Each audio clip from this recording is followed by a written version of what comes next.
The story begins with a man smoking a cigarette, saying that the girl was nothing more than a means to an end. These cruel words were spoken after he brought his illegitimate son home, who timidly clung to him. The next was the mother of this child, Jinia, whom he brought home.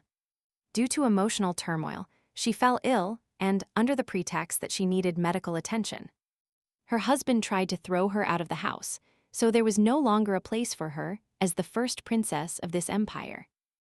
Lian Tigret. After all, she was just a puppet who wanted a divorce but couldn't get one. And the only thing she had was her life.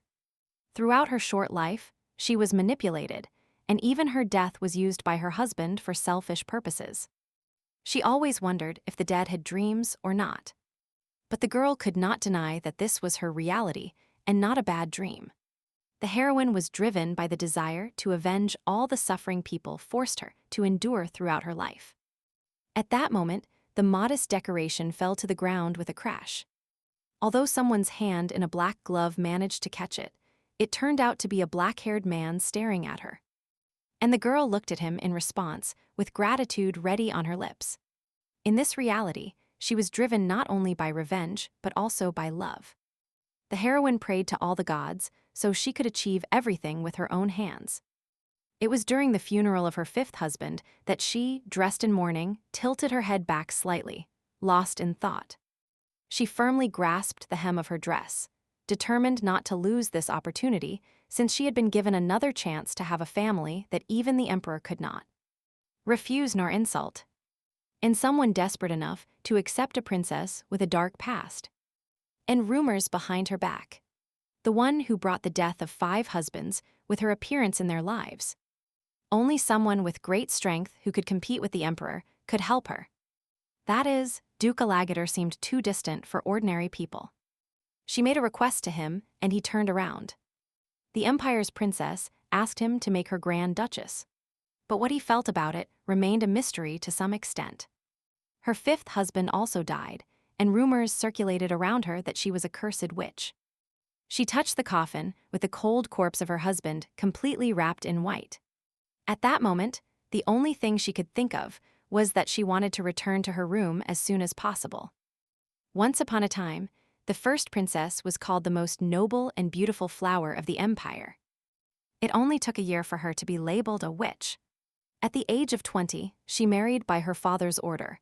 At that time, she dreamed of a happy marriage. Accompanied by her fiancé, she cheerfully greeted the townspeople who attended her wedding, and accompanied her to the carriage. All this was before her first husband died. And for the second and third, the fourth and fifth were no exception. Each time her father became furious. And he personally sought out the culprit. The man, taking pity, called his daughter, who was soon widowed. The heroine clung to his shoulder, afflicted, and at the same time felt sorry for herself. Because everyone considered her a witch who killed her husbands. The emperor, hugging her, consoled the young woman with a sad expression on his face. With tears in her eyes, the girl asks him if the murderer is again a man who is secretly in love with her. And if this time he won't tell her anything. He took her hands in his and replied that he could not say that because he feared the truth would hurt her, as she should be especially strong at such a time. Then he suggests they hurry up and arrange the next wedding. The girl immediately reacts sharply to his words, which were like a bolt from the blue. According to him, this time she will show them how happy she can be in marriage, and then they won't be able to gossip about her anymore. The girl assumed that this was the wish of the empress, who is only 3 years older than her. So it would not be surprising if she hated her. The man immediately stepped back from the girl and reproached her for thinking she was still mistaken about the empress. After these words, the young woman doubted her own words and thought that she might really be mistaken. At that moment, a beautifully dressed man entered the room. He gallantly dried the girl's tears with his handkerchief. Returning the handkerchief to himself, he kissed it, and at that moment the heroine finally recognized him as Sir Mad. He said nothing, just smiled at the girl, leaving the explanation to her father. The man did not delay and said that this was a union of people dear to him. So he would take care of protecting them both. Sensing something was wrong, the girl asked her father what he meant by alliance, and that he would protect them. With a terrifying expression on his face, the emperor, seeing that his daughter was in shock, invites Mel to explain everything to her. Maintaining a smile on his face, the young man agreed that this was necessary. The moment His Majesty approached the door, the young man began to select the right words for his future wife. According to him, he remembered the day she was born as if it were yesterday, and the whole palace celebrated it like a celebration. Sermal was 10 years old then. Looking at the newborn princess, he remembered that he had held her in his heart for a long time. Feeling awkward, the girl didn't know how to react to the words and affections of a person she had known for a long time. Seeing her indecision, the young man decided to assure her that he promised not to die and that he would never leave her. That he would not allow her to be alone, and that he would take care of her as long as he lived the rest of his life for the sake of His Highness. Thanks to his eloquence, the clouds above her head began to dissipate. Carefully taking her hand in his, he gently addressed you and asked Lian how she felt about it. But for the girl, it was the day of her husband's funeral, and therefore it was not right to have that conversation on such a somber day for her. Moreover, according to rumors, she was considered a witch who killed 5 previous husbands. Tears once again welled up in her eyes, and although her father tried to calm her down by telling her not to worry about what others thought because she was the first princess of this empire, he did not understand her at all because her concerns were excuses, and she simply did not want to get married. But as the emperor has already said, this time he will personally guarantee her safety, and that the Imperial Knights Order and the Mechanist Army will be deployed to ensure her safety. This army, belonging to Archduke Elagator, ruler of Mohanes, was called both the Spear of God and the Devil's Army that never lost in battle. The heroine could not help but wonder why he had not summoned this army sooner.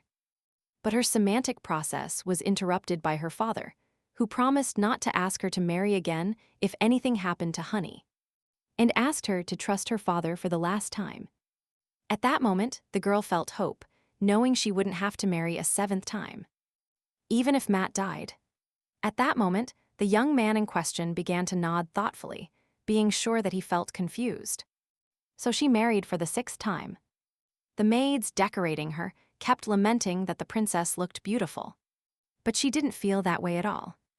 As she approached the banquet hall, she ran into a man dressed all in black. Maids who were more excited than her then accompanied her from the front. At first, she paid no attention to the one who silently passed by her. But then I heard the sound of something falling to the floor. A young man was already crouching there, picking up a fallen object. Severe eyes and furrowed brows looked at the lady who had dropped the jewelry.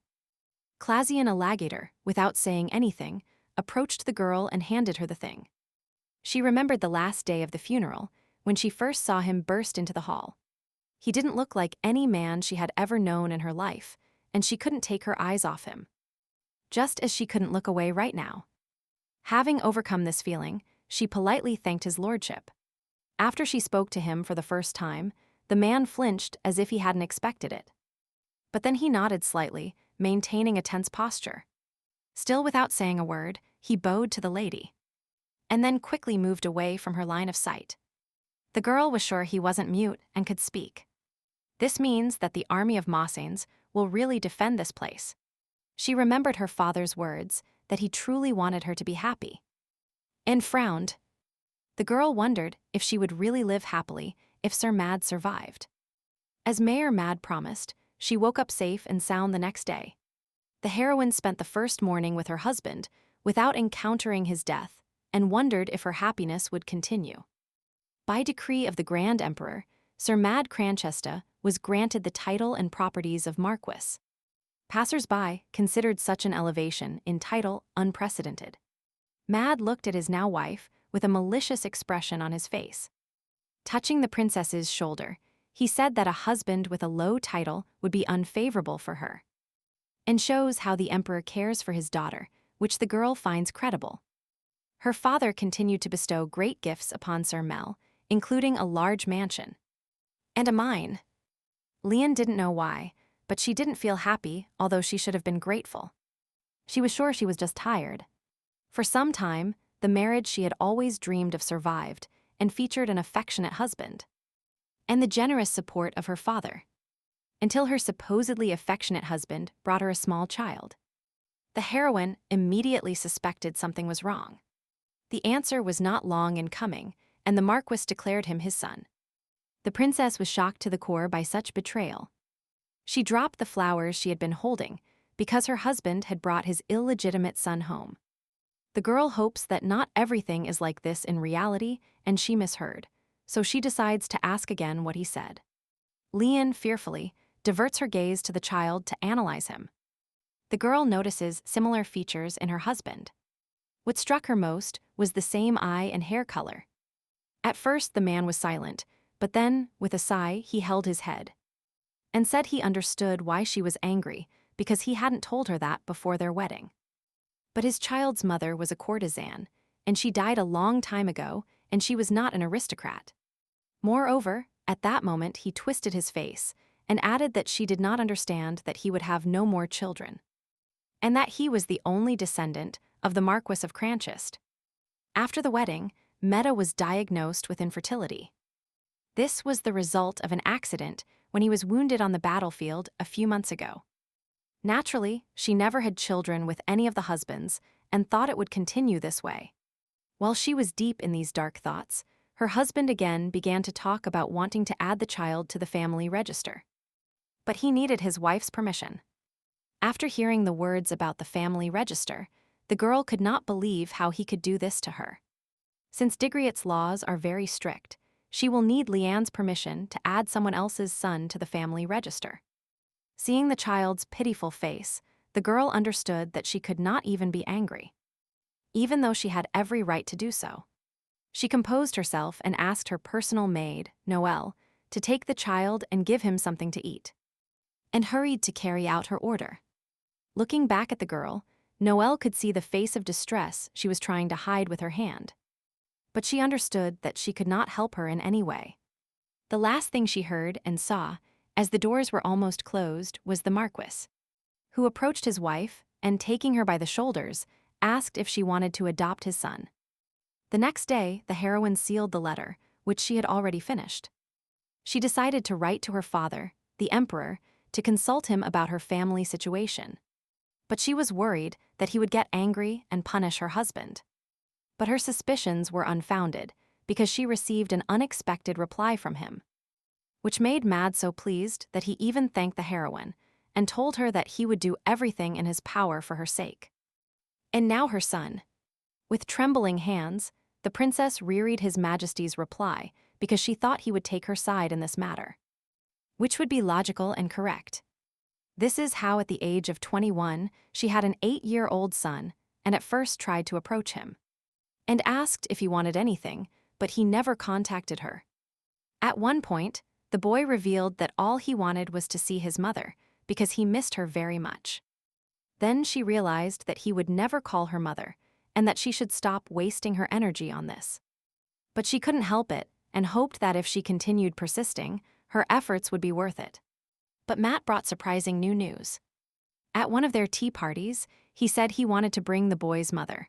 But first he told her that Philip's biological mother was dead. But this time, he denied his own words. The heroine experienced righteous anger, raised her voice, and asked him if he lied to her so she would accept his son as her own. The man reacts sharply to her words and rudely justifies that he had no other choice because otherwise she would not have accepted. Then she finally understood why Philip could not open up to her, because his own mother was alive. And well, at this moment, the man keeps insisting that she, as his wife, should give Philip's mother a separate wing so he can see her at least a few times, since he misses her very much. The girl's head began to throb from the nonsense the Marquis was talking. She didn't understand how lowly he thought of her. As the first princess of the kingdom, determined not to be fooled, the heroine decides to resort to her father's help again, and hope that at least this time he will be on her side. But she is interrupted by Mad, who was calmly drinking tea and notified her that he had already received His Majesty's permission. The girl could not hide her disfigured face, because this time she could not understand why her father, the emperor, agreed to this. Mad sent a petition to His Majesty in advance, and the reply letter stated that Leon should cordially accept Sir Mad's mistress. Which was to be expected. Her father was once again not on her side. The courtesan Ginia quickly arrived at the Marquis's residence and occupied a separate dependency. Although she began to behave as if she were the owner of the place, and walked around wearing the jewelry donated by Matt without hiding it. The heroine could not help it. All because mental pain began to destroy her body, and she could not get out of bed due to depression. It was very difficult for her. That's why she wanted to fall into an eternal sleep and never wake up again. So she wouldn't have to watch this dirty spectacle unfolding before her eyes. But something much worse awaited her when she was resting in bed and didn't want to see anyone. Someone bothered her.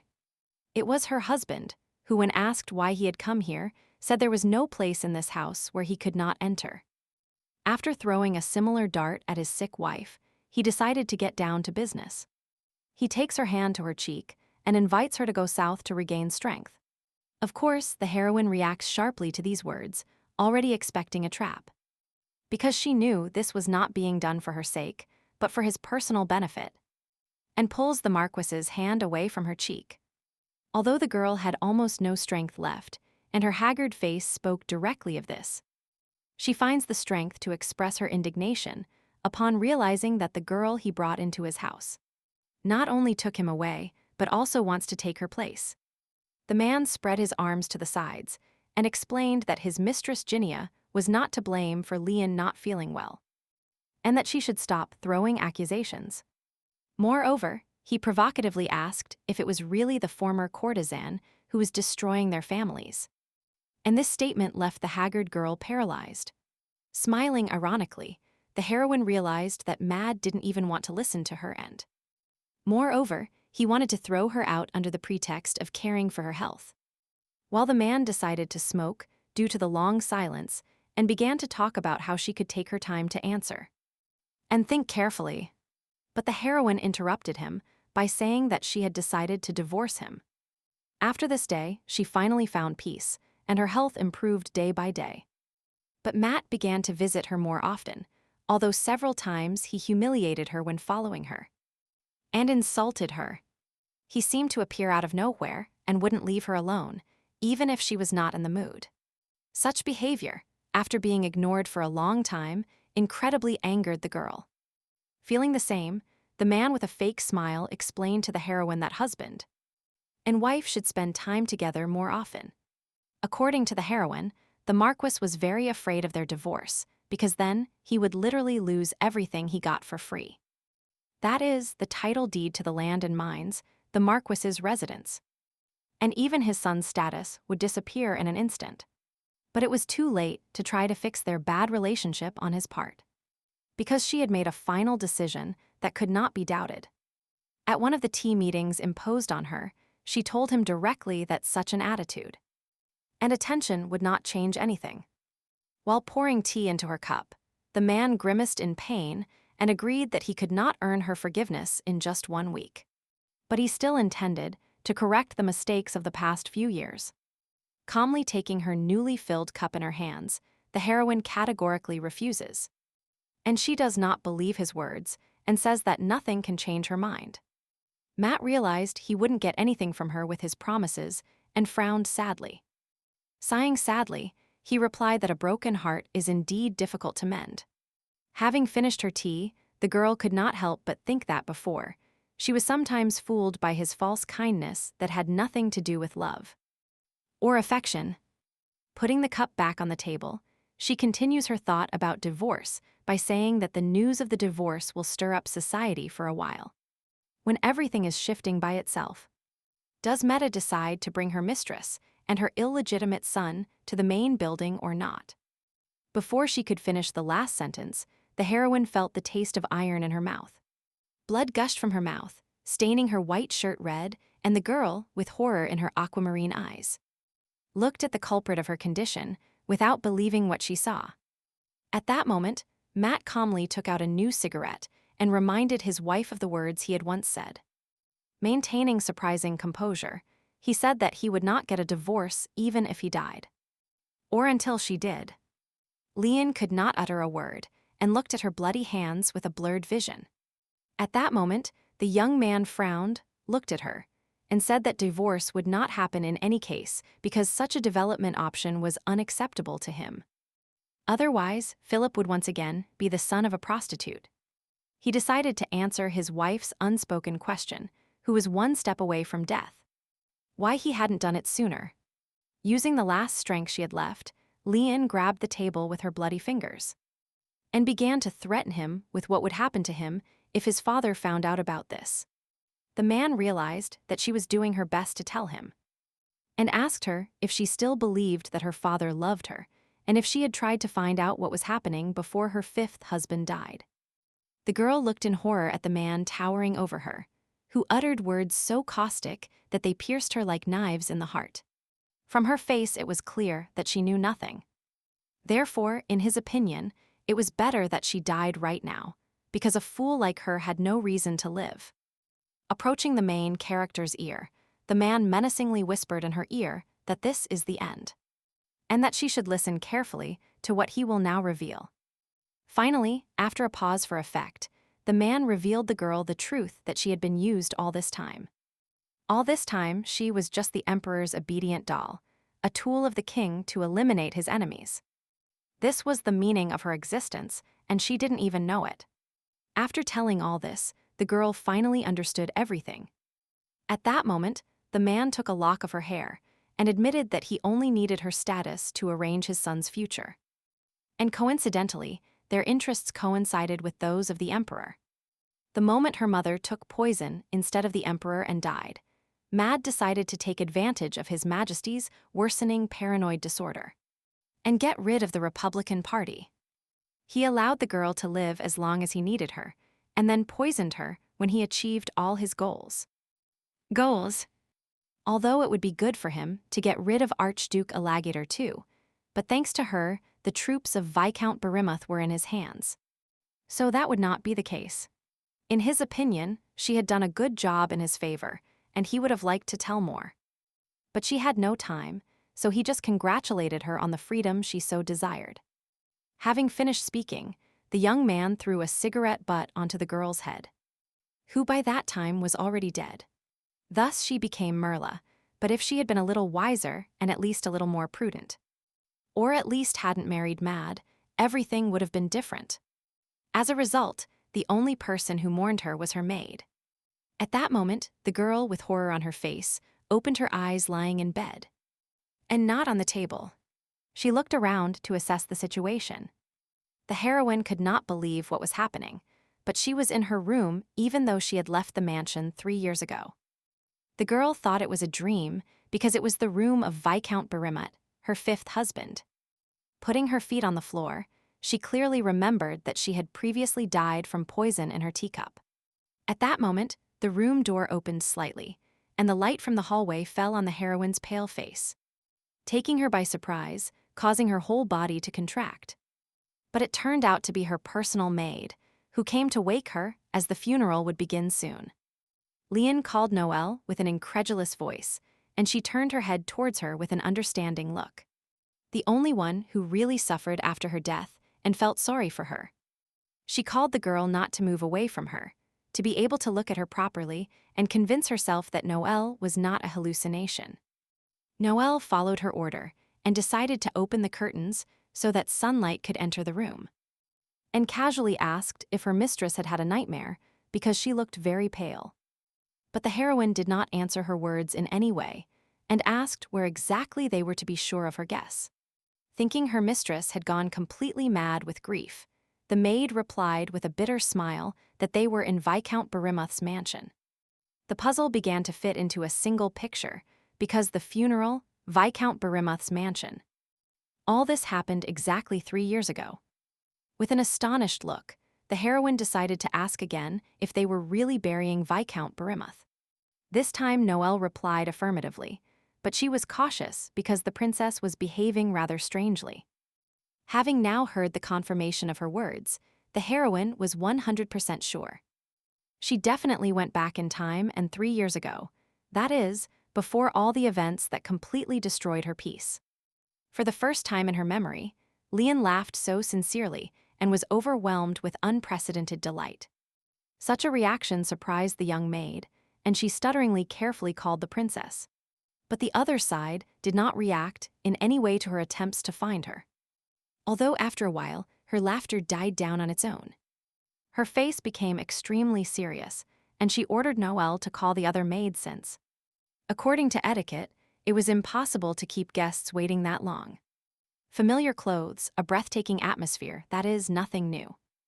With a confident movement, she opened the doors to the reception area. Upon entering, the heroine was once again convinced that nothing had changed since then. In the waiting room, the protagonist saw a full-length mirror, and for some reason her curious side came out. She touched her pale cheeks with a slender hand.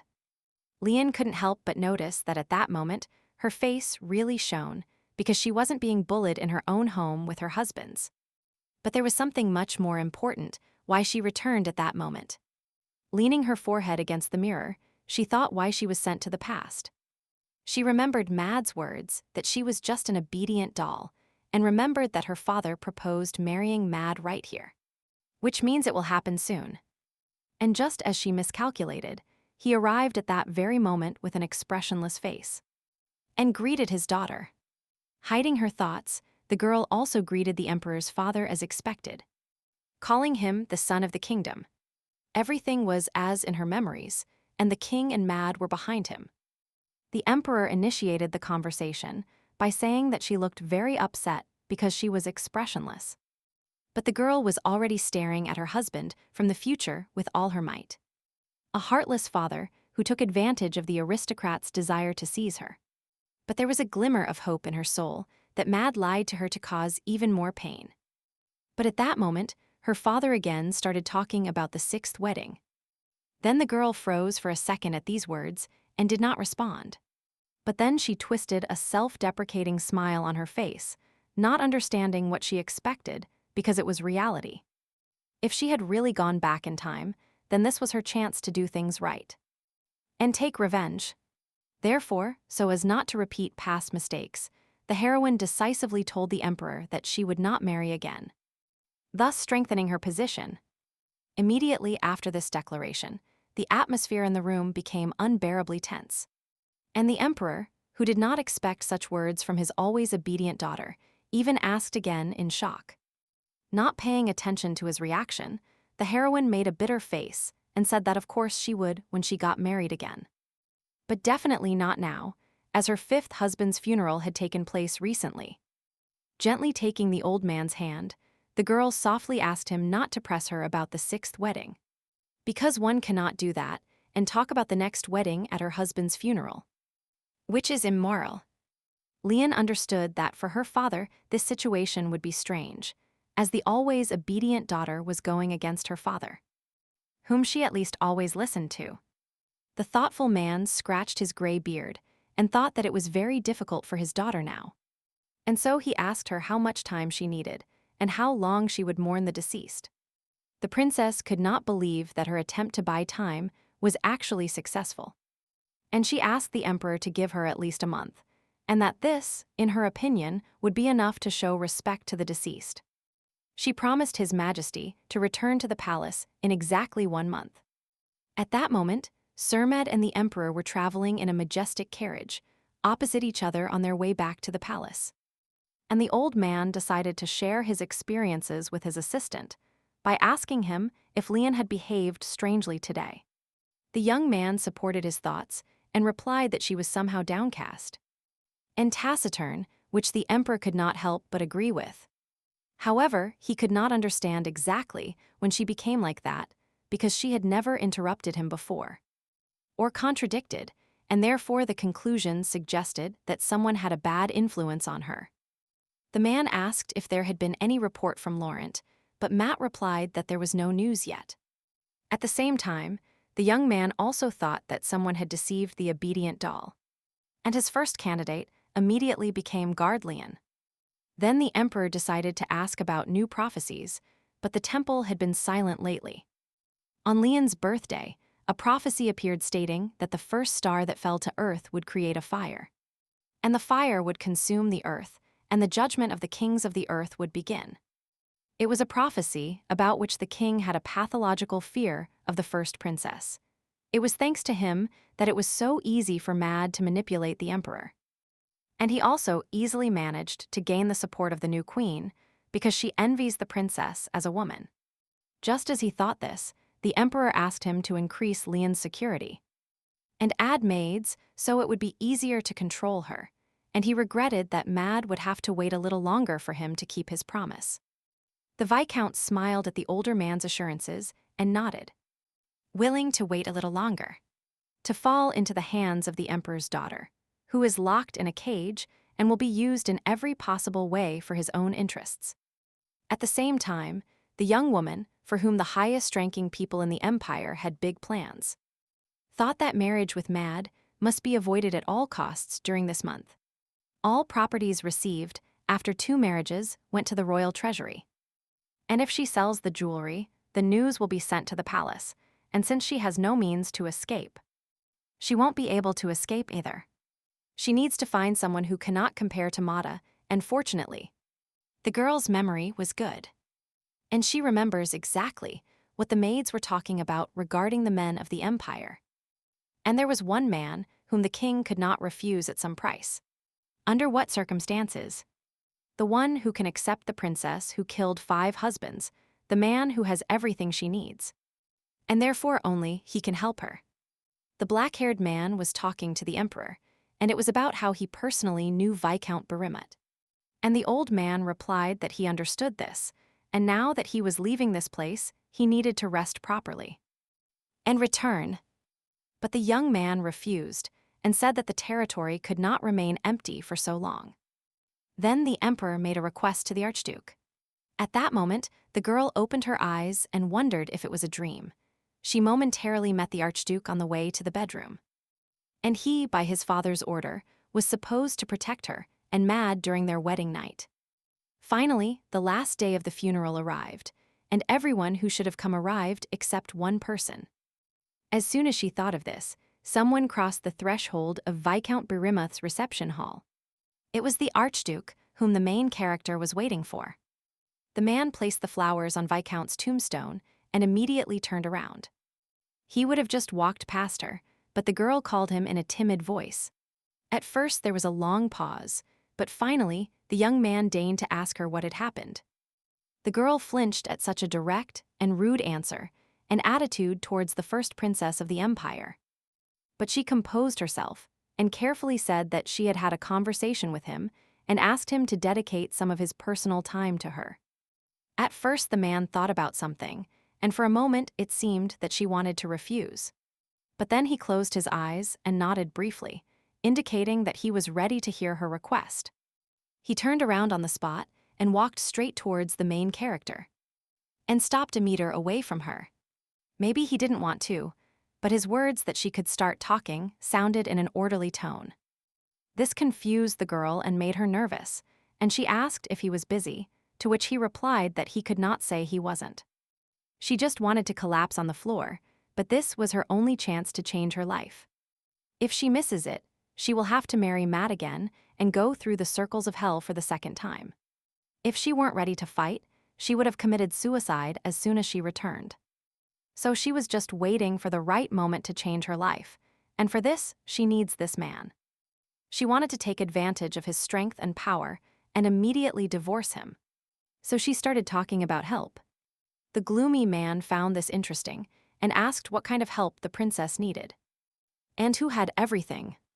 Sensing the stifling atmosphere around them, the heroine understood that it would be risky. But she had no way out. Stuttering, she finally managed to ask the Archduke to make her Grand Duchess. She fixed her determined, aquamarine eyes on the Duke and began to await his answer. At first, the Duke did not react to her proposal and simply looked at her as if scrutinizing her. But the silence lasted too long, and the heroine thought the man hadn't heard her words. And she wanted to repeat them.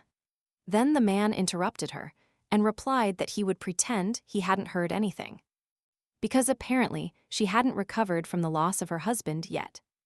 When the girl wanted to defend her words, the man looked at her with disgust and told her that Otherwise, she wouldn't have proposed marriage to another man at her husband's funeral.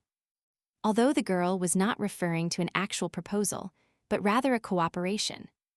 She couldn't help but blush upon realizing that the young man was thinking of her. Now she understood that he thought they were talking about marriage, although she meant a proposal for cooperation. The man stared at her, demanding an intelligible answer from the first princess of the empire. The heroine understood that it was awkward, but she couldn't do anything about it. She had no other place to retreat and didn't want to lose this opportunity. This was the last chance to correct her wrong choice. She called him again in a firmer voice. The man closed his eyes and announced his departure, but Lion said the conversation wasn't over yet. But he didn't listen to her anymore and turned towards the exit, finally asking her if she wanted to make him a sixth corpse. At first, the heroine didn't understand what he was talking about, but quickly came to her senses. Then he turned his head towards her. He read the expression on her face and said that if she doesn't want this, then the conversation will be over, thus leaving her alone with the coffin of her fifth husband. Although one might think that all her dreams were crushed, for her this was an expected reaction. She heard that Klajan el Agator has an indomitable will, and that he also hates the royal family. And all this time, she was a puppet of the king of this empire. Sighing deeply, the heroine realized that it wouldn't be easy. But if he had accepted instantly, the girl would have doubted the firmness of his character, but having convinced herself of him, the heroine realized that there was still time. Sitting in the office of her deceased husband, Viscount Berimuth looked thoughtfully out the window. Reflecting on her next step, she had already recovered from her strange behavior, and with a friendly smile, made it clear that she was listening to him. Then Leon asked to be taken to the Viscount's vault, which surprised the maid. There were things of Viscount Berimuth that were not transported to the royal palace. Her father ordered that the remaining properties of her 4 previous husbands be considered property of the royal family. Of course she didn't receive a penny, but she never complained, but not now. She took the maid's hands in hers and spoke of her determined intention to seize Viscount Berimuth's fortune. The maid wanted to ask why the princess needed the money of her deceased husband. Because she didn't need anything and was always in abundance. But in reality, nothing in her life belonged to her. But she was very tired of this attitude towards her. The heroine still firmly held the hands of the astonished young woman, thinking about her next step. She told the maid that the funeral was over, and that servants from the royal palace would soon come to collect all the things. The girl understood her intention and offered her help if it could be useful to her.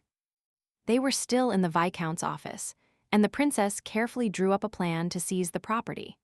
Finally, in the documents brought from the warehouse, with the help of the maid, Leon found what she was looking for. That is the Viscount's army, because although he was only a Viscount, he managed to gather a huge army. But she didn't know if King Ahmad knew about it. She thought there was plenty of time, but it turned out there were many things that couldn't be resolved so quickly. At that moment, the Archduke was already leaving, and his servant called him. He left his horse and asked where His Majesty the Emperor was, and he replied that they told him he immediately headed to the palace. This made the young man frown thoughtfully, as he said he had an order for him. But he left without saying a word, and it seemed to him that something was not clean here. At the same time, his thoughts were interrupted by the voice of a servant, who asked if Klajan was injured. Then the young man frowned and asked why he suddenly had to suffer. Then he replied that he asked this because he was in the same room as His Highness. The Archduke asked if that meant the princess was a person who ate other people. But he restrained himself and said he didn't mean that. The man thought he had a lot of energy, as he wasted it on stupid conversations. He decided to quintuple the volume of training for prevention, which made him nervous and reluctant for the servant. Another servant noticed his lordship's state and asked what was happening in the mansion because he seemed alarmed. A man with an inscrutable face looked at the sunset outside the window. He searched for words for a while, still lost in thought. He replied that nothing had happened and that he was just a widow mourning her 5th husband. He decided not to mention the conversation he had then with the first princess of the empire. The sun had set long ago, but the man still sympathized with the young woman whose grief was so great that she lost her mind over this. He remembered the determined face of the lady, who fixed her clear aquamarine eyes on him, revealing something shocking. And moreover, her eyes were both undecided and timid, as if her whole life was being decided at that moment. He abandoned his previous assumptions and realized that this could not just be madness. His thoughts were interrupted by his assistant, who opened the door and warned him that a guest from the royal palace had arrived. Without further ado or hesitation, the Duke allowed this man to enter and speak with him. A young brunette girl stood in the doorway, smiling very unpleasantly at another young man for some reason. Still smiling tensely, she greeted Archduke Alligator. She held a piece of paper in her hands, which later turned out to be a message from His Majesty that she had been ordered to deliver. The man accepted this note and read it aloud, but what was written there surprised his knight, as it contained an order to postpone the return of the Mohane's army and await further instructions. The Duke himself did not show his true feelings in any way and remained impassive, as if he had already expected something like this and had countermeasures. At the same time, the Viscount continued to say that in a month a magnificent royal wedding would take place, and that the Duke's task would be to guard the temple during the ceremony. Everything must go smoothly so that the Emperor and he are happy. The Archduke understood the double meaning of the young man's words and realized that the bride would be the first princess of the empire. At first, the man did not respond to her words and wondered what the best way to act in this situation was. Deciding to just say it as it is, he called the Viscount by his full name. That is, Mad Crunchesta, and explained that in 4 days the heart of the Belgors forest would open, and monsters would emerge from it, whom no one can stop except the Lord of Mohanes. The young man flinched, as if he were being scolded like a child in front of the Duke's servant. He began to lose his temper, causing his cheekbones to tense. Ironically, he asked that only Lord Mohanes could stop the monsters and no one else. But in response to his provocation, the man simply nodded coldly, as if affirming the fact that no one except him in this empire could stop the monsters from the heart of the forest. Then the Viscount decided to make concessions and began to insist that even if the first princess's 6th husband were found dead, His Majesty's suffering would be very great, so he only needed to visit the temple for exactly 1 month. One day, although even despite his eloquence, the Archduke coldly replied that it was impossible without even leaving the other party the possibility of trying to persuade him by other means, like threats. The Viscount's face twisted even more, and he wanted to continue the discussion with the great sovereign. But he was interrupted again. It was again the master of the house who ordered his servant Balin to escort the advisors to the exit. Not used to receiving such a disdainful attitude towards his person, being under the emperor's care, the young advisor experienced a deep feeling of humiliation. The door opened behind Maddie Valen, and finally, after this long day, his lordship was left alone with himself. At the same time, the young woman looked at the discreet carriage prepared for her. While she looked at her with evident delight in her clear eyes, the butler disagreed with this and asked her if she was sure she should go in this carriage. Then the girl approached the crew and told them that everything was in order and that they had taken everything necessary for the trip. The girls were under suspicion as the emperor sent new boys and maids to watch them this morning. But apparently to watch them, she again addressed the faithful butler with words of hope that everything would be fine until they returned, and that it would not be revealed that the palace was empty and that no one would enter her room. Finally, the time to leave arrived, and they boarded a simple carriage reserved for a single horse. Although the heroine said such encouraging words, she was very nervous in her heart. And as if sensing it, Noelle turned to her and told her she had nothing to worry about. After all, the newcomers had a party last night to celebrate their arrival at the palace, and Noelle gave them some wine. At first the girl understood nothing, but a more detailed explanation solved all the problems in her head. After all, the wine she gave them was mixed with sleeping pills, which would make the new maid fall asleep soon, and they could return before she woke up. Ilika couldn't help but praise the maid for how brilliant she was in achieving such a thing. Finally, they arrived at the indicated place, and the maid helped her mistress out of the carriage. The girls who hid their faces with hoods so as not to attract attention, looked resolutely at the building. The lights were still on in all the rooms, and this is evidence that people had not yet gone to bed. Although the princess felt uncomfortable with the current situation, she asked her maid to stay here and monitor the situation outside. Of course, this didn't suit the other girl, and she began to indignant, worried about her mistress, because being alone was very dangerous for her. Well, she answered that being together was even more dangerous and suspicious, and it would be better for her to go alone. After which they would return quickly. As she insisted, the young woman asked her to at least take one of her things. It was a small sword that the princess carefully took in her hands, saved for what she needed it for. Zina Zanka cheerfully declared that if she needed to escape, she could use this knife to which she had previously applied a paralyzing poison. But in a silent question, she said that her brother was studying botany, and she asked him to apply this poison to the knife. She brought her hands to her cheeks, as if waiting for approval, and the princess, with an awkward expression on her face, thanked her and told her that she would take care of this sword for her. Clutching the hood tighter around her head, the girl internally prepared for the battle ahead. At the same time, it turned out that the emperor's advisor did not want to leave so easily. And then the archduke began to patiently explain that he did not know what was happening in Mohanes at that moment, and that the monsters there were in no way interested in human affairs. Climbing the stairs with silent steps, the girl understood that she needed to prepare in advance. The Belgorsk Cathedral cannot be closed, but according to the Duke, the first princess's wedding can be postponed. While the girl, with a serious look, listened to someone else's conversation, she heard a familiar voice, which made her tremble. The man agreed that it was possible to send the Mohanes army back, but he asked where Lord Mohanes would go at that moment. It was Surmad, who insisted that the Archduke should stay in the imperial capital. He had already given in to the Duke, and was waiting for a concession from the other man. But the Duke suggested they talk inside. The girl pretended not to have seen Mel when he came with the Emperor to the funeral, and if he had dared to look at her, she would have immediately stabbed a knife between his eyes.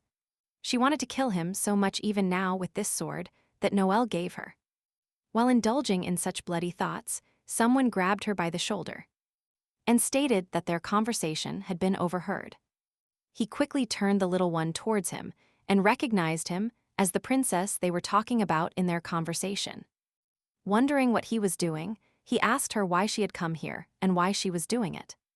He took the girl by surprise, and at first she couldn't answer him and only mumbled something inaudible. Then the man softened his tone and said that it was very dangerous to be here, because there were many armed people here. He continued to rant about how she could be perceived as an enemy if she burst in here for no reason. But the only thing the girl could think about was that he was too close to her. Finally regaining her senses, the girl asked him if he believed her that there are things much worse than death.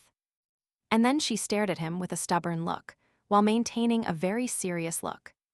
At first the man did not answer, looking at her determined face, apparently finding no sign of deceit in it. Then the girl decided to take the initiative into her own hands, and continued by saying that if she couldn't persuade him, then it would be her death.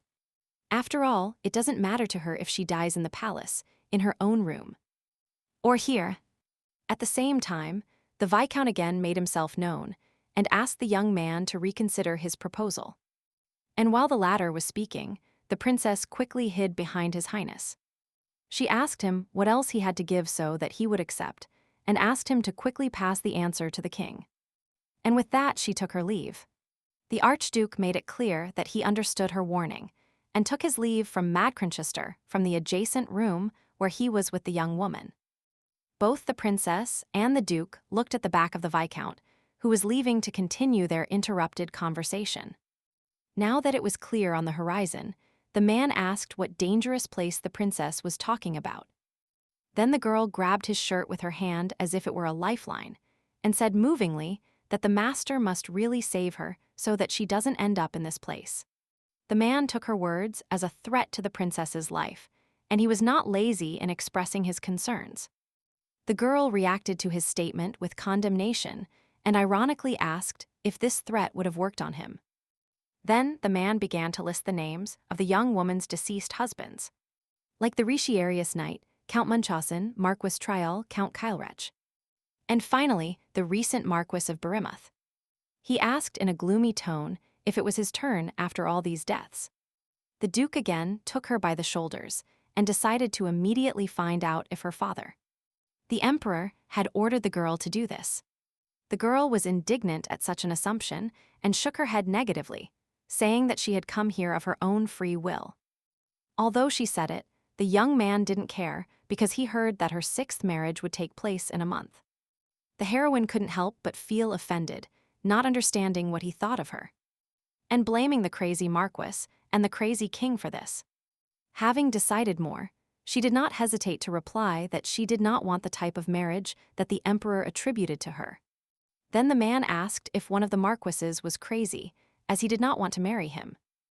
They were not told who this person was, and perhaps it would only be known on the wedding day. And the girl felt fed up. She made it clear that she was really marrying the Marquis, and that if he did not agree, death awaited her. But these words only irritated the man because he kept talking about the same thing.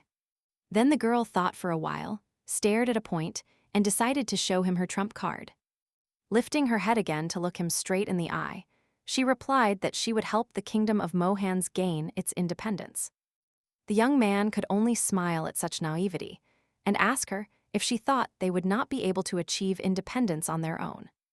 Realizing her mistake, the girl carefully adds that she never thought so, although Mohans never achieved independence before his death. From the time of the ancient ancestors to the current Archduke, Mohans never became an independent state because the king could not easily lose this land. Even after his death, Viscount Barimuth's troops defected to the empire's side, and independence was impossible. He provocatively asked if the kingdom of Mohans could become as independent as the kingdom of Bali. He silently agreed with her statement, and the man asked her what she thought she should do to achieve it. Then the girl showed him 3 fingers and asked him to give her 3 years to make Mohans an independent kingdom. And after this period, the girl would leave him. Although her plan was far-fetched, the man still asked her why she should become an archduchess. That's why he couldn't give this title to a person he didn't trust. The girl understood that the archduke was not one of those people who could be fooled. Therefore, the girl had no choice but to tell him the truth. She declared with a pure heart that she no longer wanted to be His Majesty's doll. The carriage in which they came here began to move away from its destination towards the palace. And the man couldn't help but be surprised that the girl had prepared the carriage for the return trip.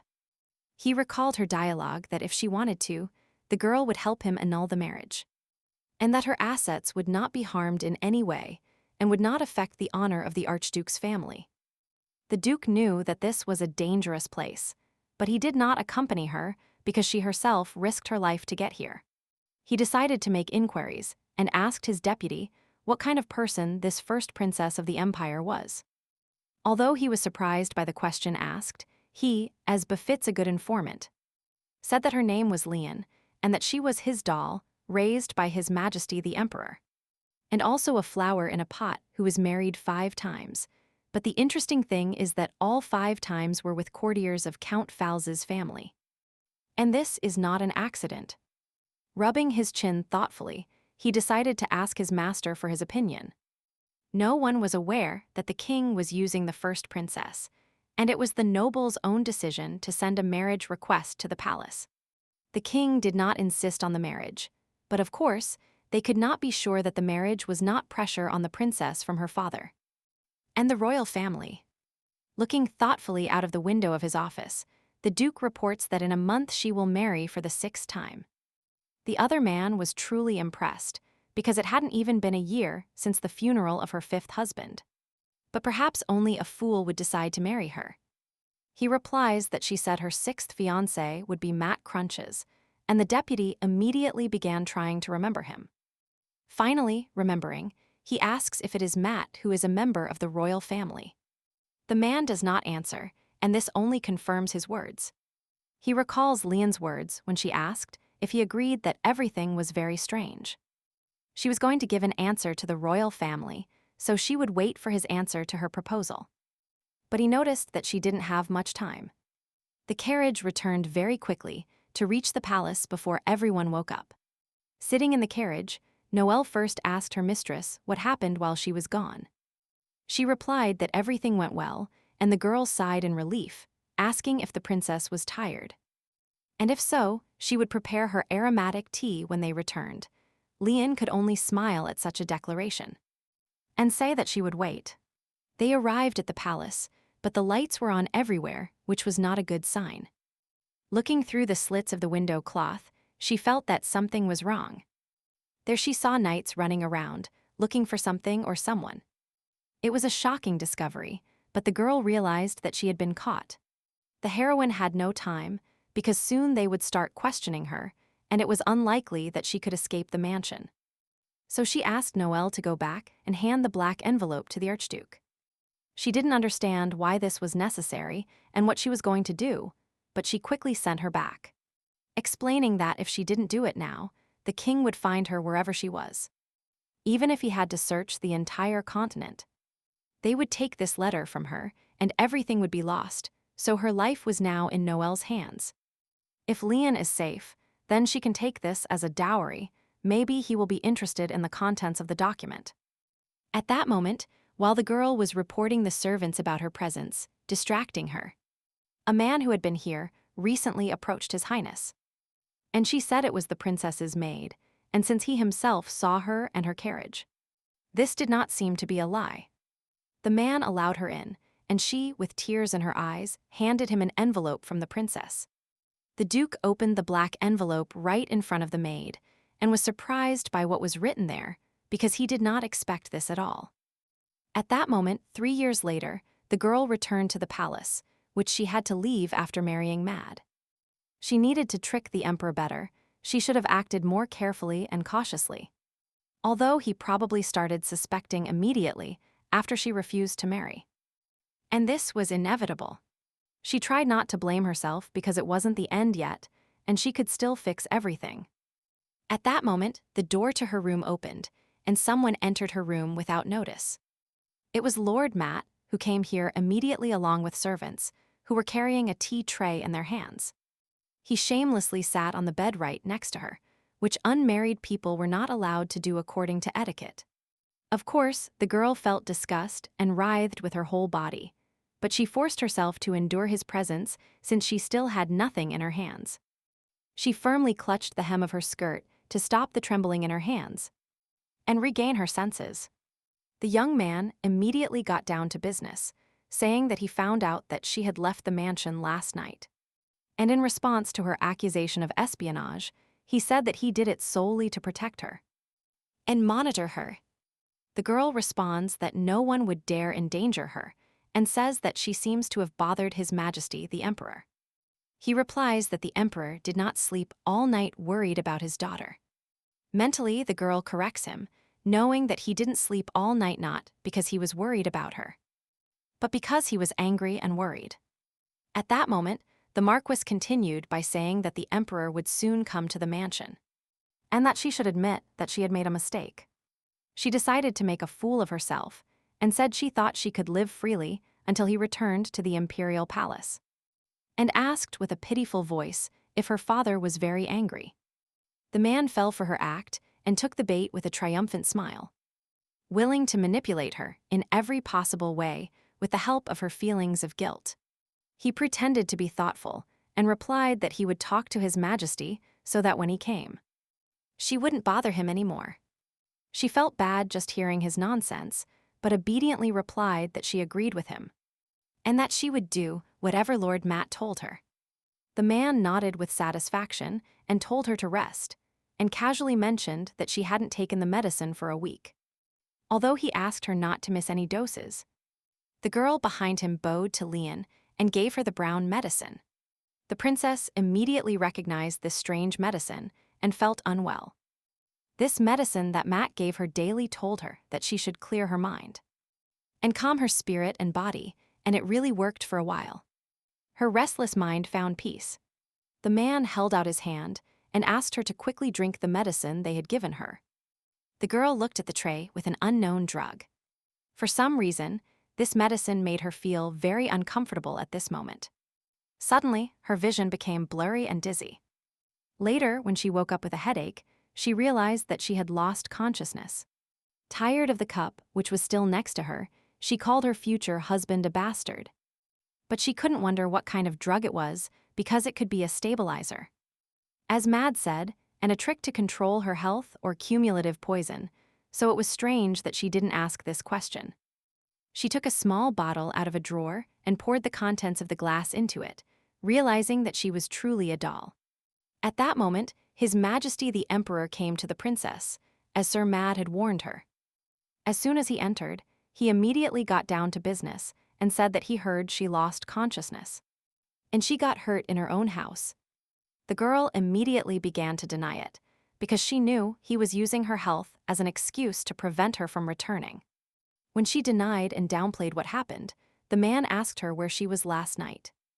And the girl realized it was time to prove herself with a lie. In an extremely calm voice, she began to say that she wanted to be alone for at least one day. And before the wedding, feel at least a brief moment of freedom and create memories. But a widow should not wander anywhere, so she had to leave secretly. Without answering his words, the man changed the subject and said that he was informed that she did not take the medicine. And her disloyalty did not please him. He deliberately left an empty medicine glass on the table and pretended to be very guilty, and that he would not miss any more doses. For the king, at least she got up from her misdeed and returned safe and sound. But for her own peace of mind, it would be better if she got married as soon as possible. The girl did not understand why he was so obsessed with her marriage, and if his 6th marriage was the goal of his life. Or maybe Matt said something in his sleep. The heroine reminds the old man that the month he promised has not yet passed, and the man flinched because she contradicted him again. Leon approached him and concluded that since she still had time, she wanted to return home and, therefore, asked to be sent back.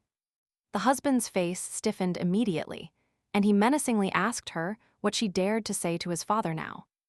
She replied that only 8 days of the month he promised had passed, and therefore asked to be sent back so she could spend the rest of her days at home. Showing his teeth, the man, angry, waved his hand at the girl and slapped her.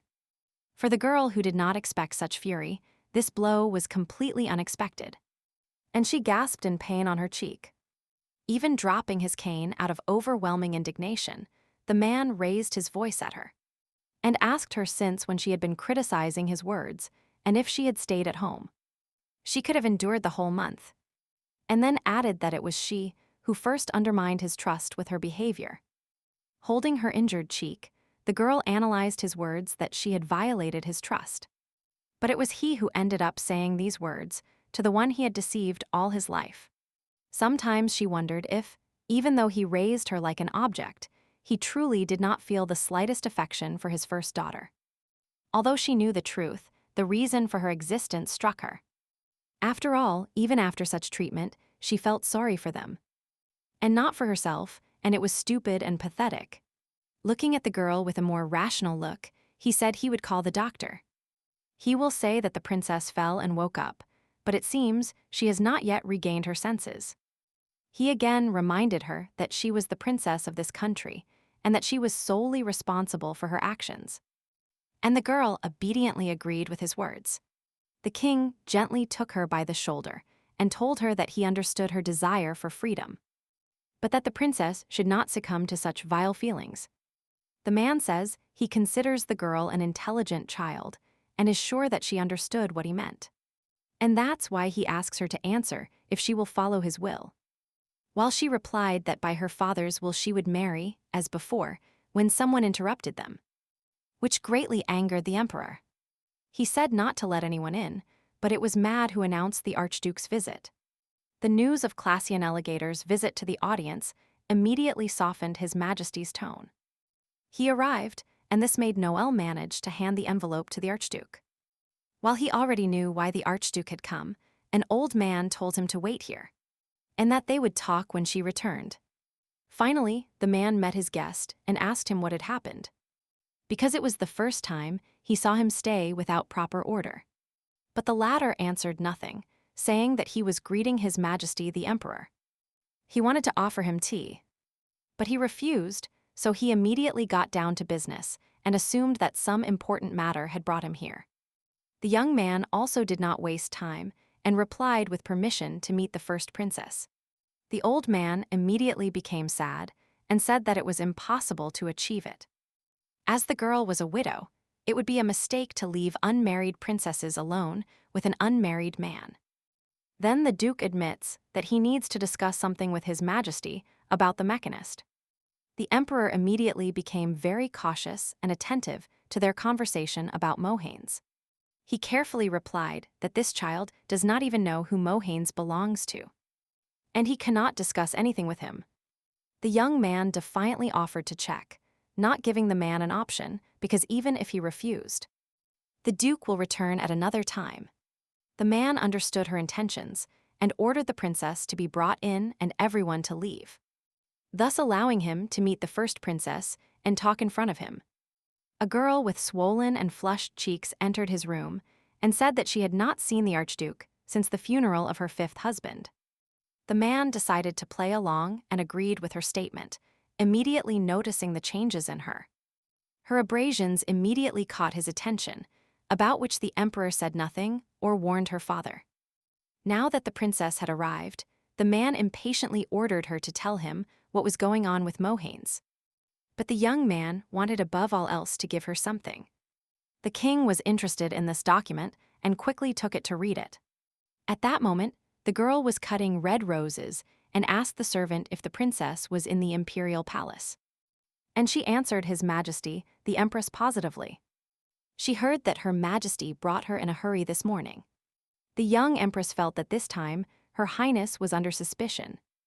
It was rumored that last night she left the mansion, avoiding the maids and knights sent by His Majesty the Emperor.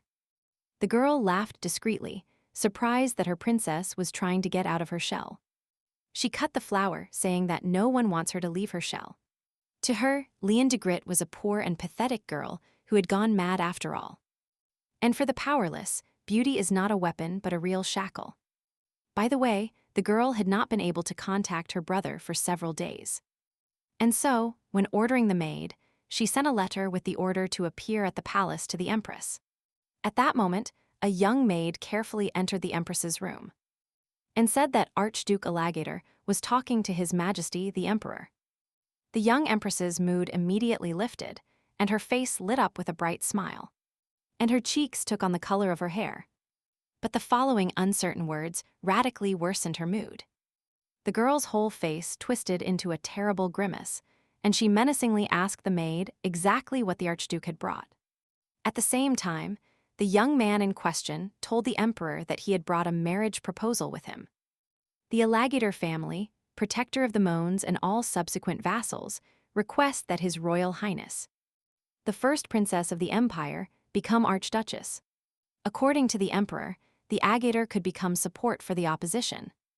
But now Leon was thirsty, and this was a unique opportunity to reveal the secrets of Mohanes through her.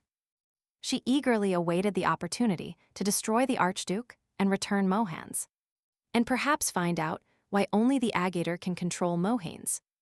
The man said that, as the Archduke already knew, the princess's wedding would take place in 3 weeks. So the marriage proposal was very difficult. The young man replied that he told the assistant that he could not fulfill this order, because soon the heart of the Belgor's forest would open. The man had long forgot about the heart of the Belgor's forest, so he felt uncomfortable. If the creatures of Mohanes are not stopped when the heart of the Belgor's forest opens, and they will rush into the capital. He honestly admitted that he had forgotten about the heart of Belgor's, and therefore, he would cancel the order to protect the princess's nuptial chambers. But he didn't have time to finish the last sentence because the young man interrupted him and told him that if she accepted his marriage proposal, he would take the princess away in 4 days. Of course, if His Highness accepted him as her husband. The emperor commented on such words, saying that it was the first time he saw the Archduke so thirsty for a woman. However, the decision to marry was not an easy matter, and so he asked them to leave them alone for a while so he could talk to the princess. As soon as he heard this he quickly approached his daughter and called her by name.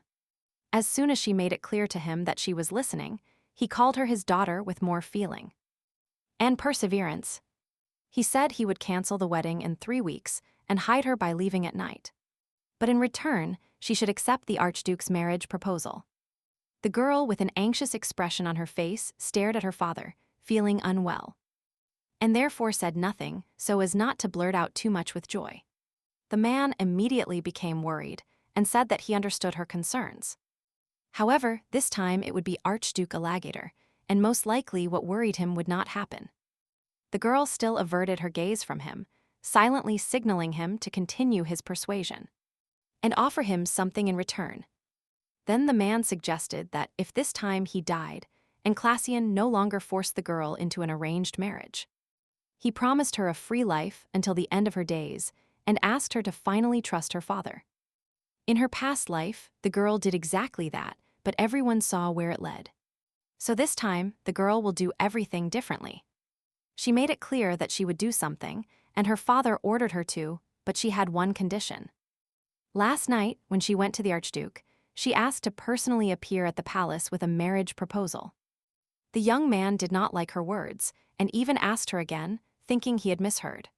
He thought it would be better if everyone believed that the Archduke wanted her, because the emperor would not send his daughter to Mohanes if he decided she was in love with him, because he would be sure that he could not control her. When she was little, he always told her that there is no one stupider than a woman in love. She constantly heard these words from him, and they were constantly in her head. She was just a doll who was unlucky enough to love anyone, as she existed only to idolize the emperor and carry out his orders. Therefore, the Archduke must behave like all her previous husbands, that is, pretend to be deeply in love with her. It was a rude request. His plan would have worked even if he had sent one of his men to convey the marriage proposal to her. But he came in person, which exceeded all her expectations. She told the king that she heard that Mohanes was a very desolate place, and that she was worried that she would not be able to adapt to this place. But the man assured Leon that she would feel very comfortable there. But the girl did not agree with his words, and said that she had already failed in 5 marriages. That's why she was very tired. She spoke about how much courage it took her to do this again and again, but the emperor only helped her think that she was wasting time on such complaints. So the agator could leave. She hurried to ask him what he wanted, and the heroine immediately became serious. The girl asked the king if he needed information about Mohanes, and he silently made it clear to her that he did. Leon rushed to bring him the necessary information, but in return, she asked him to allow her to manage her property independently from now on. The man's mouth appeared on his forehead, and he asked her what she was talking about as if he did not understand her. The heroine did not pay attention to his pretense and said that, as he knew, she had not received anything from her previous marriages, and she would become a princess who would move to a distant land without a single penny in her pocket. Moreover, people already believed that she was a witch then, who would accept such a woman, let alone give her information.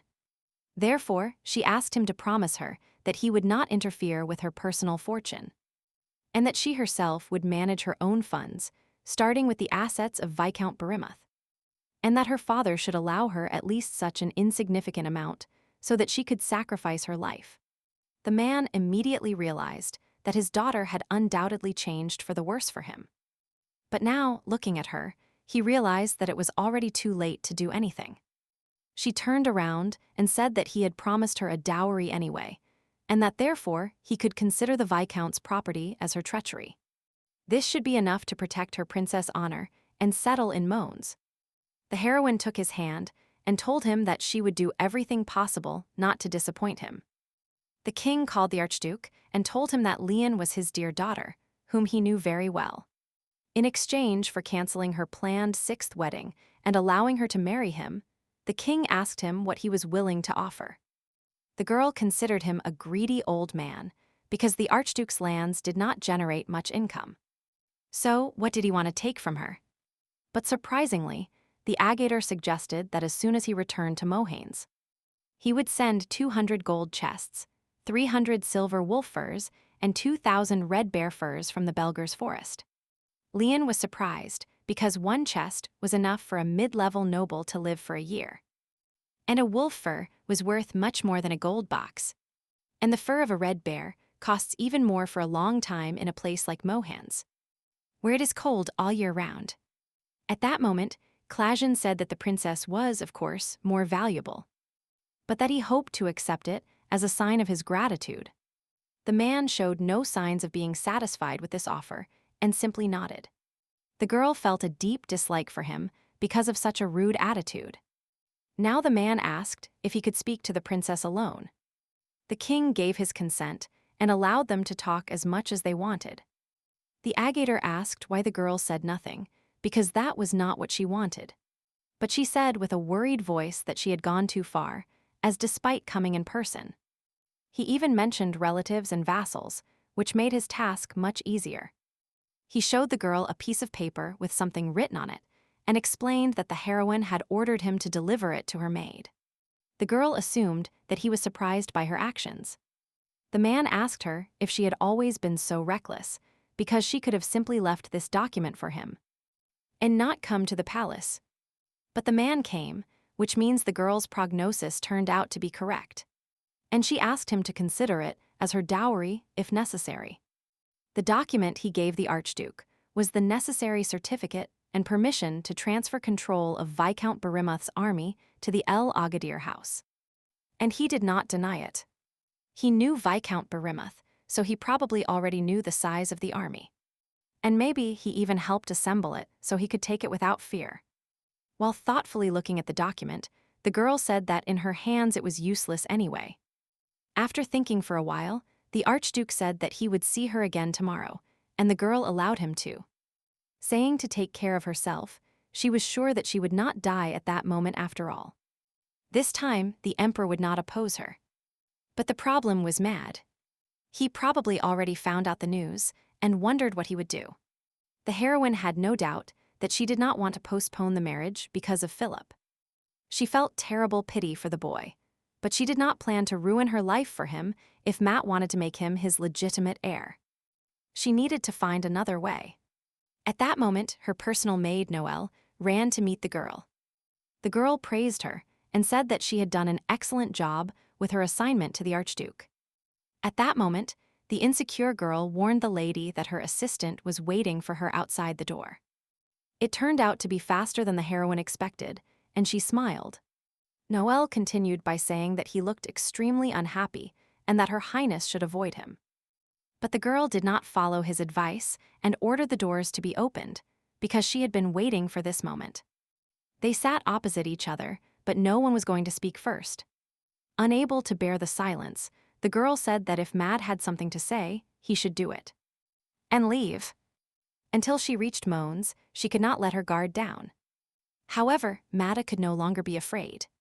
She just had to make sure that nothing unexpected happened. The man, with an even darker face, turned to His Highness.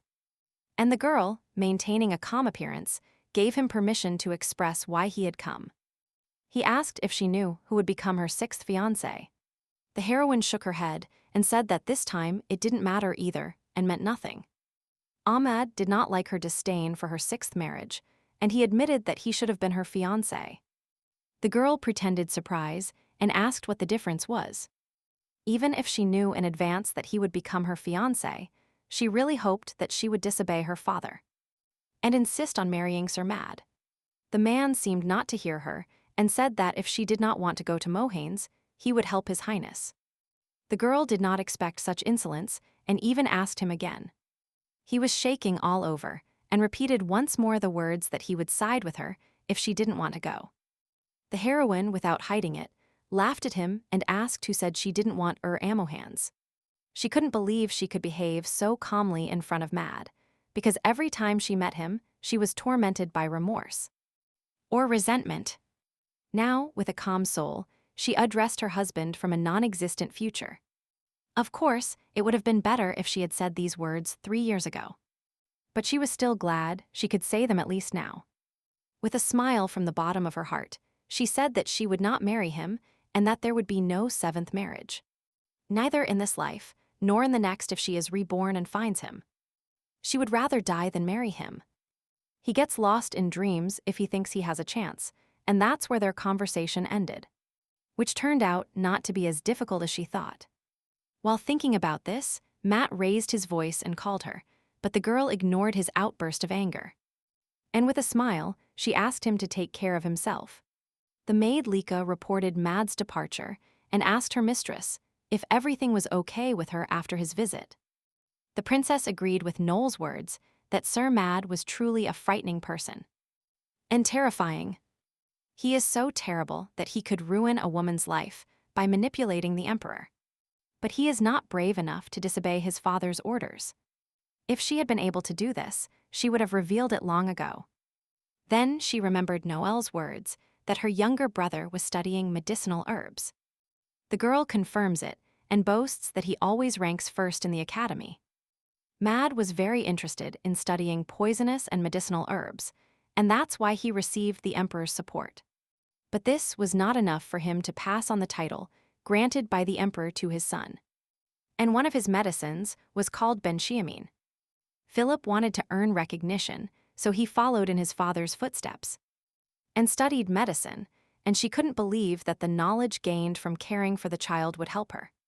Holding the medicine in her hands, the girl made a request to Noel and immediately recognized the medicine that His Majesty and Sir Mad gave the princess every day. She confirmed it and said that she wanted him to find out what this medicine included.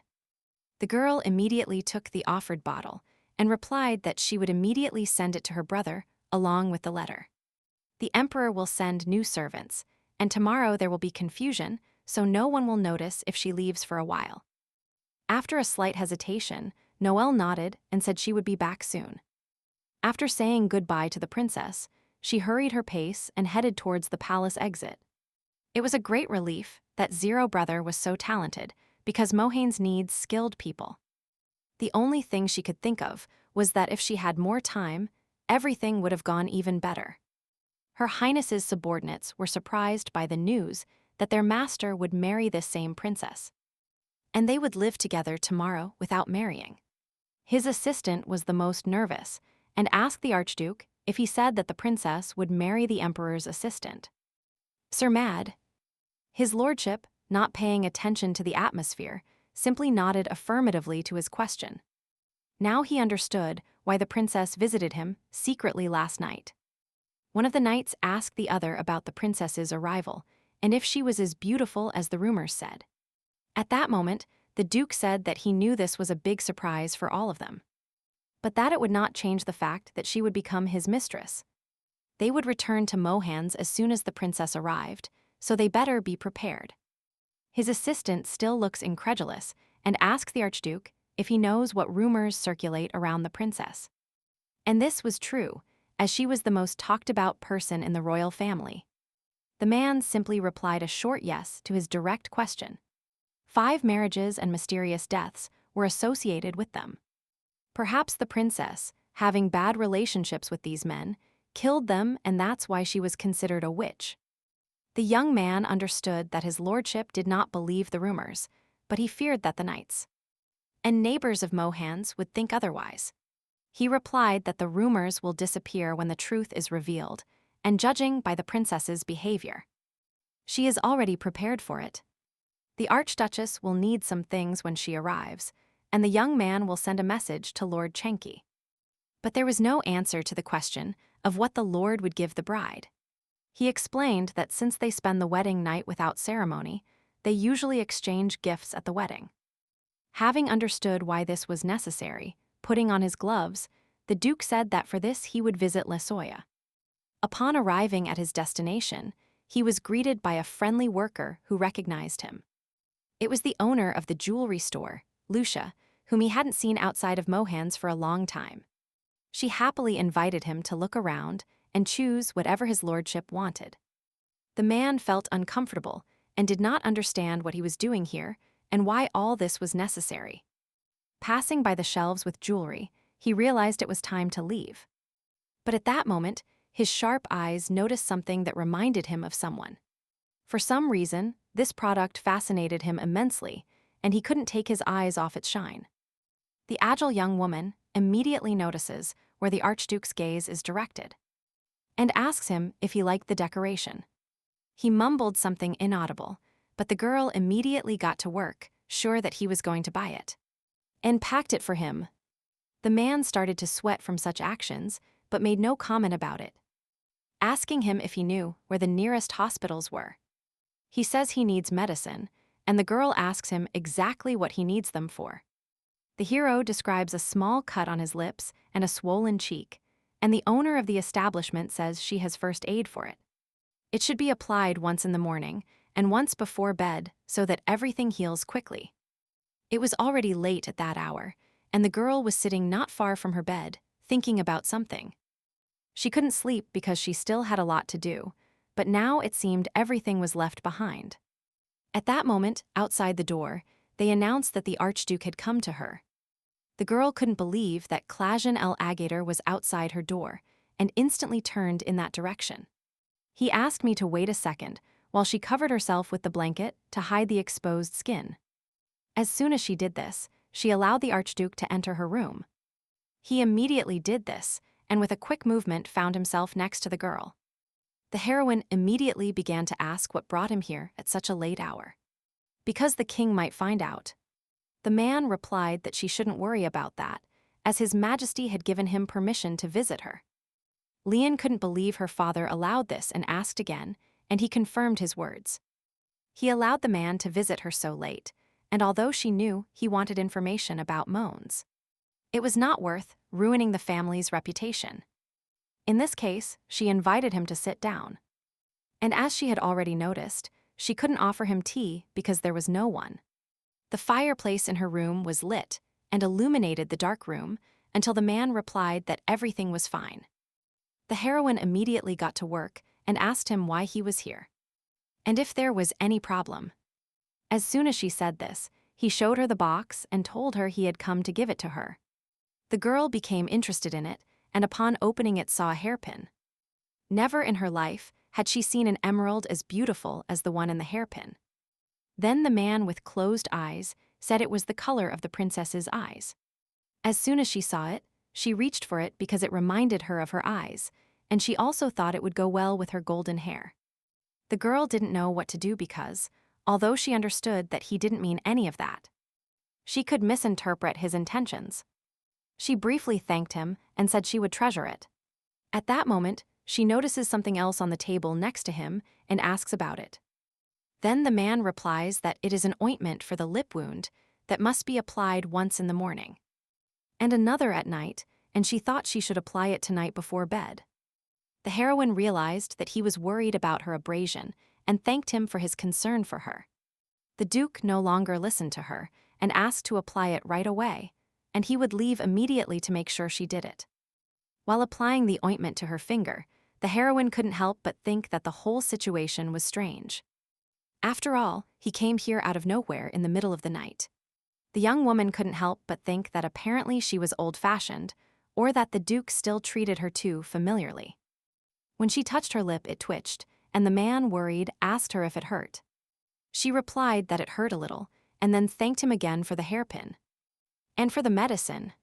At that moment, the man with a rough movement extended his hand, gloved in black, towards her. He gently touched her face under her perplexed gaze. The Duke touched her lips and ran his thumb over them. As if nothing had happened, he withdrew his hand and explained his actions by saying that the ointment on her lips was unevenly distributed. A little worried, the girl still politely thanked her lordship, stuttering a bit. He replied that she had nothing to thank him for, but he smiled briefly at her as if satisfied with the situation. Hugging herself, the heroine thought that the mood and general atmosphere were a little strange. Remembering something, she said that she also had something to convey to the young man. Her marriage contract, which Lin had prepared in advance, was laid out before his eyes. The girl explained with a smile that since her marriage was not entirely normal. She did not specifically indicate the word contract. She thought they should have a backup plan in case this ever went public. After reading it, the man noticed that there were many points that were unfavorable to His Highness.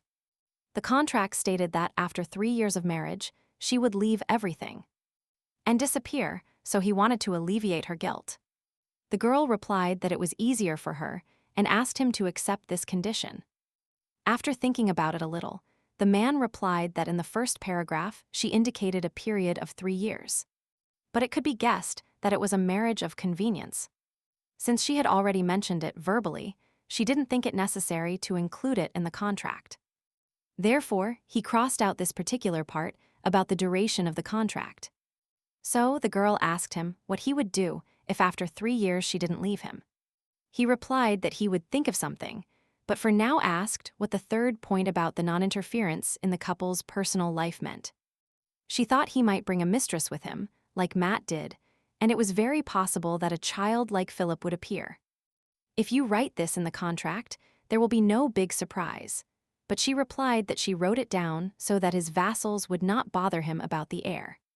The man asked her if she really had such a low opinion of him that she was thinking of heirs from another woman. He assured her that she shouldn't worry about his vassals and therefore crossed out this point. Now he was not satisfied with the clause that she would refuse the property belonging to the Alligator house.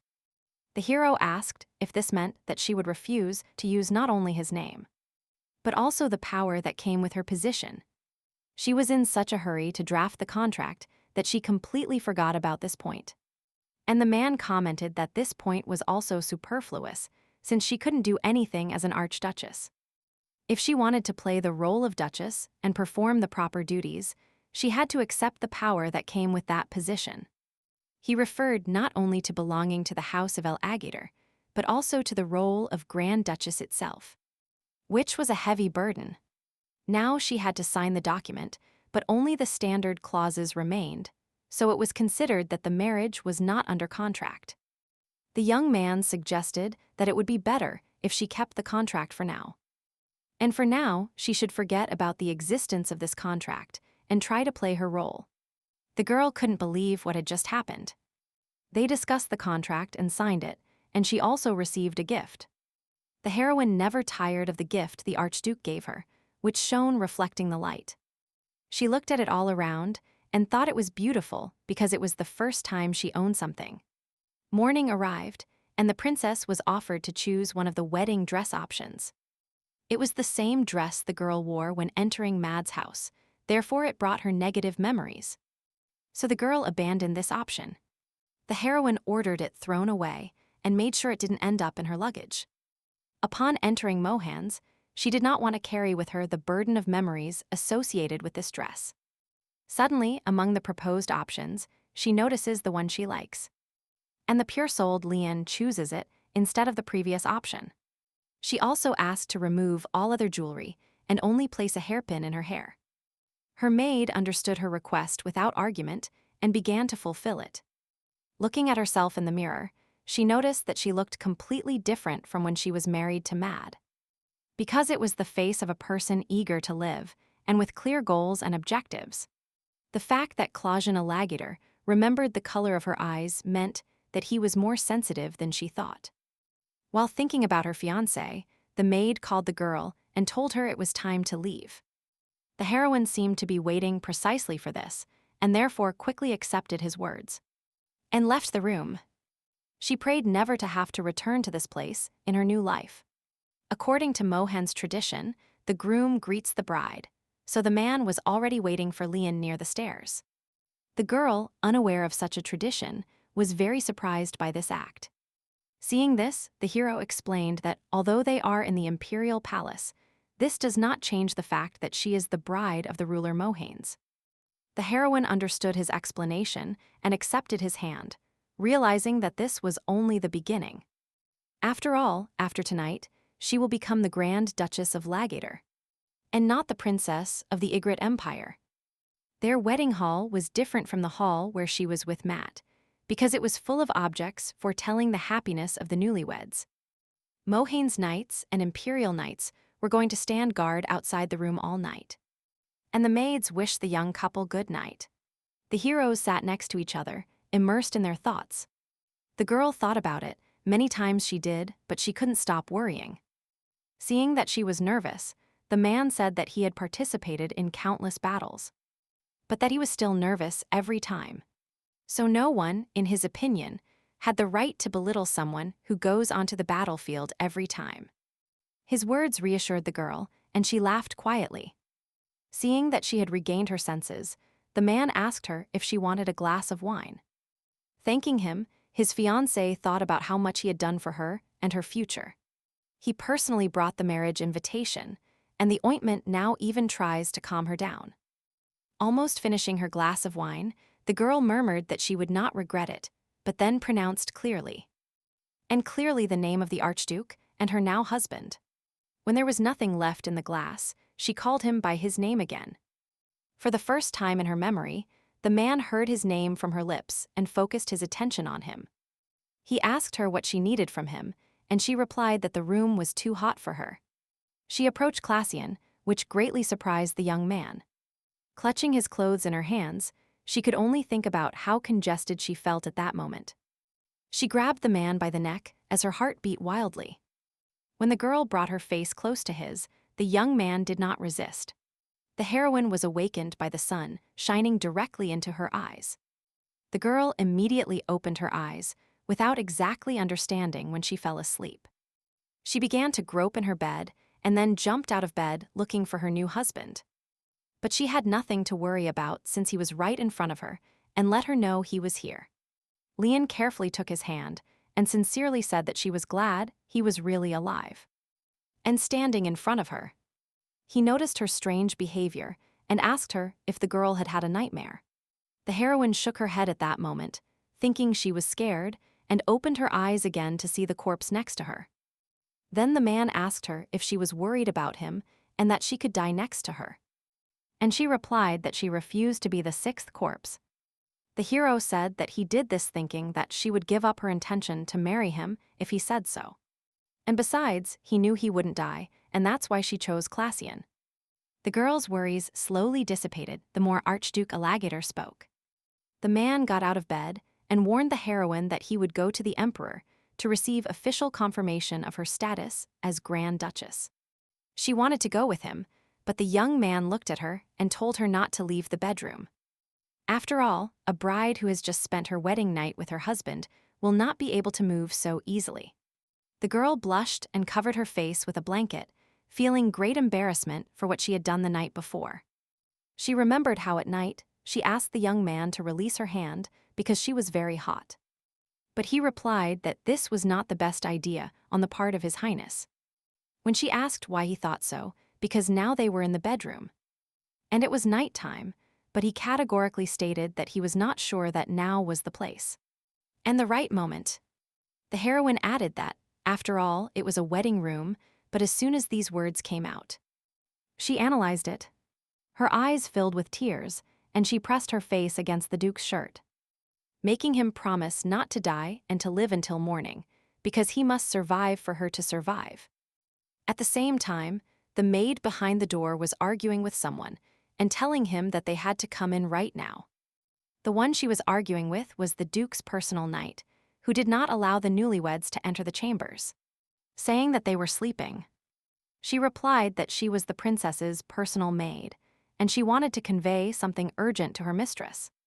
But the man replied that the Archduke had ordered that no one should interfere with them. Hearing a noise outside the door and realizing who it was, Lynn opened the door and asked Sir Valen to let Noelle in and leave them alone so they could discuss something with her.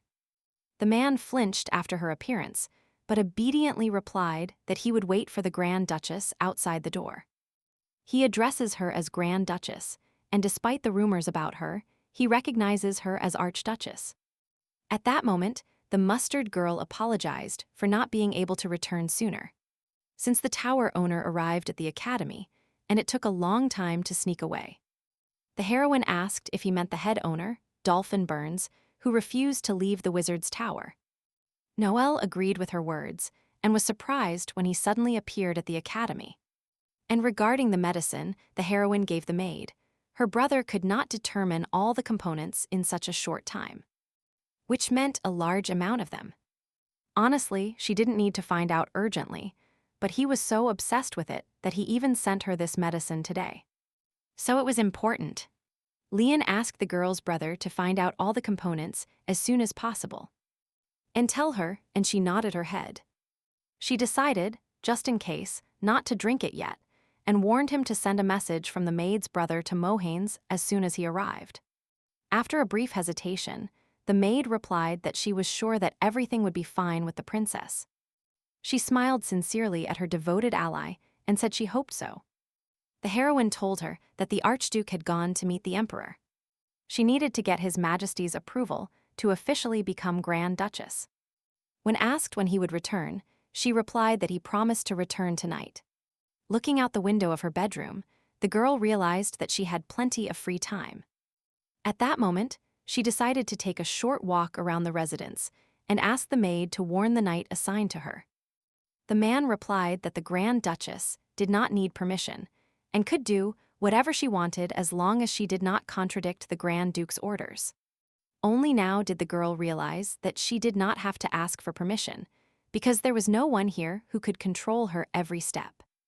There were no soldiers guarding her door or servants sent by the Emperor. It was an opportunity to live freely, the difference between the Emperor's puppet princess and the officially recognized Grand Duchess. When she was already outside the mansion and decided to sit down, a man approached her and groaned because he was standing in front of her. The young knight accompanying him immediately recognized the elderly-looking man in a light robe and called him Lord Chenki. He also met him and greeted Sir Valen. He recognized the girl as the Grand Duchess and introduced himself to Chenki as the head of the merchant enterprise of the House of Alligator. The heroine recognized the famous head of the Alligator merchant house, but she didn't remember him being so old. She invited the lord to sit down and asked him what brought him here. He replied that he was returning home after personally delivering several goods to the emperor. Since His Majesty's assistant is interested in medicinal herbs, he became a profitable client. This meant that Mad hated the House of Alligator. But using the services of his trading company means that Chenka's products are of high quality. It was surprising that the emperor agreed to meet the director of the merchant enterprise. He really wanted to meet her in person, and it was a great success since there are many gardens here. The man knew that the Grand Duke was not in the palace now, and said he wanted to see her for a reason. He said he wanted to see her for a reason, but that there was a reason for it, namely, to transfer a magic stone that has the power of fire, as it is much colder in Mohane's than his lordship could imagine. Something might happen in this place that will require not only strong will and determination to survive. She thanked Chenk for the gift, which would help her slightly endure the cold. At that moment, the heroine realized in her head and wondered if she had imagined it. He noticed her gaze and said, "When you live a long time, you see things invisible to others." He asked his lordship to take care of her Grand Duke, and this moved the young woman. After doing and saying everything he wanted, the man left the young couple to move on. As soon as he was far enough away, the heroine asked Sir Valen what kind of man Lord Chenk was. He replied that Lord Chenk was a member of the Raholton tribe, known for its long life. And even they did not know his exact age. But it was rumored that the lord served the last two grand princes. The girl couldn't help but think that Lord Chenk was a very mysterious person, as little was known about him. At this moment, the current Grand Duke is in a crowded restaurant. He hid his face under a hood while listening to conversations that the princess, who was considered a witch, had married again. A guest of the establishment heard this from his cousin, who was a guard at the palace, and they believed that the new fiancé would be found dead. His Highness's assistant said that news reaches common people very slowly because her sixth husband was very much alive. Another heard that she calls young men every night to enjoy their bodies and thus preserve her youth. And the next one repeated that he heard she sacrificed her previous husbands to summon a demon. These rumors about the Duke's opinion were too detailed, but the content too cruel. Spreading rumors about the imperial family, could result in immediate execution without trial. But apparently, they were not afraid of judgment when spreading rumors deliberately. The man concluded that perhaps someone from the emperor's circle had spread this rumor. And the duke agreed with him. First of all, it was necessary to find the source of the rumors, but now the duchy was more concerned about the horses, which were not in the best condition due to the Leno poison and the dead stable boy. It seems that the emperor's supporters began to act, and that's why they instructed the man to finish preparing for the morning.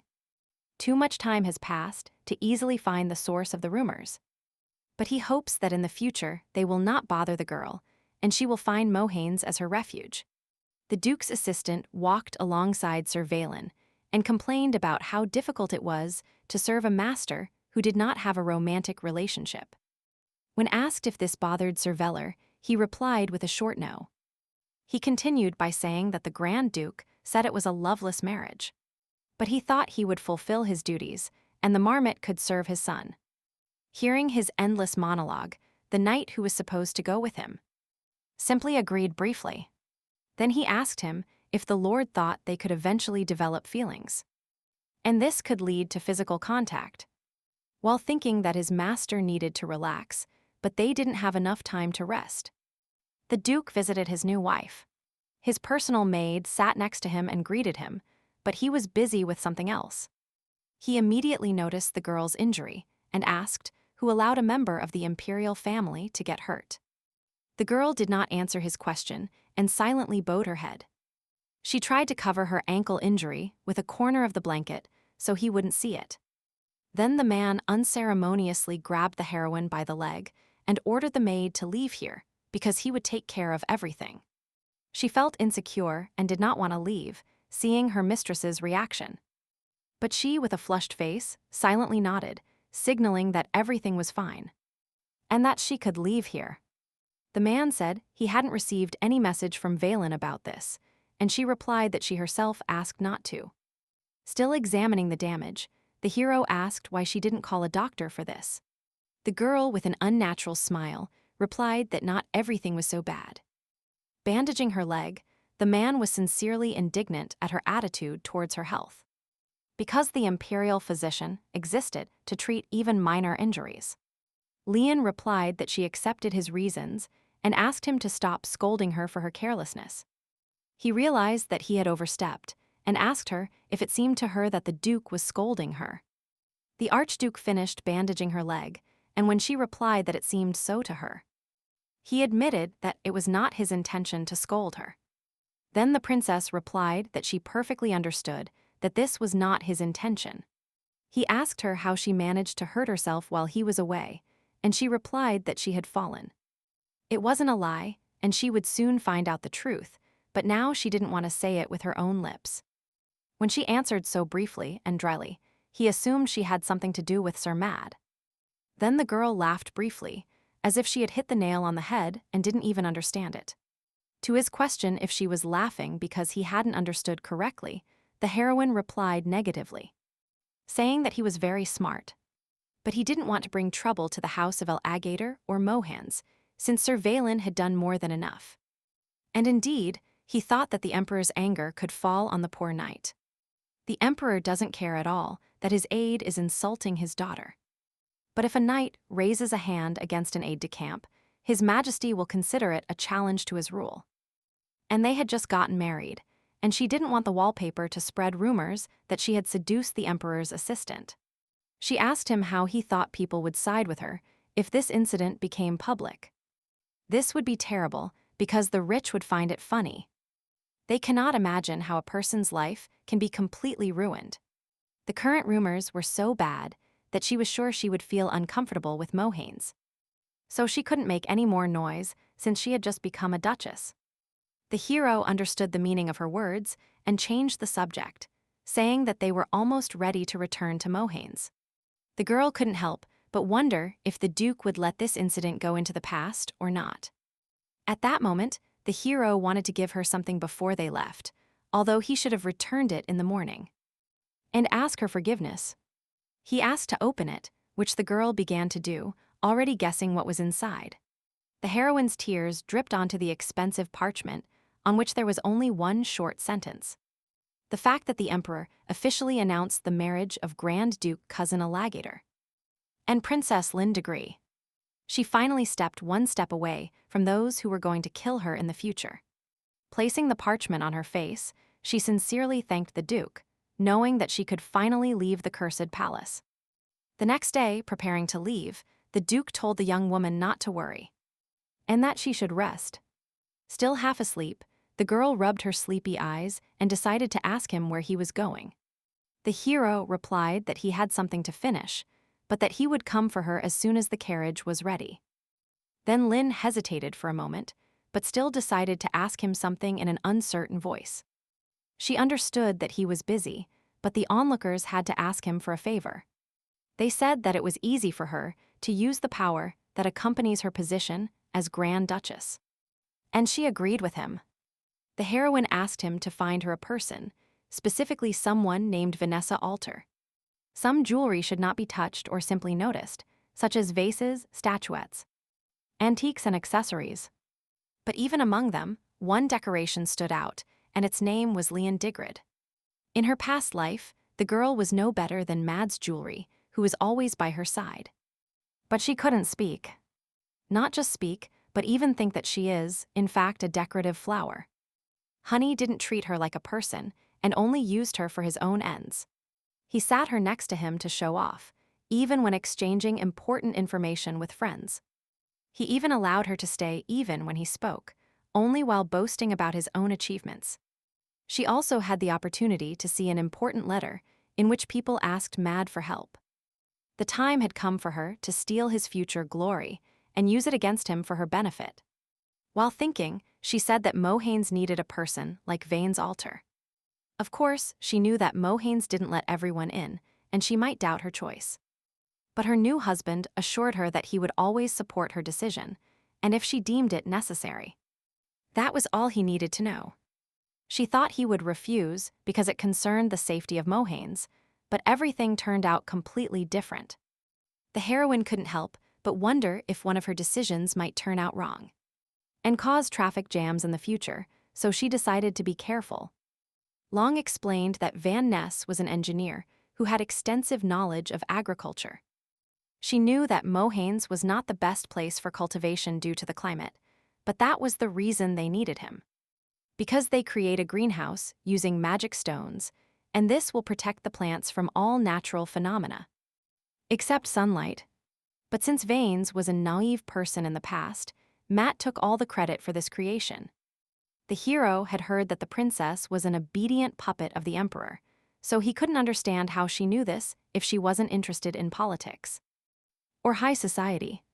He touched her shoulder and told her that the road to Mohanes was quite tough and that it was time for her to go to bed while he looked for this man.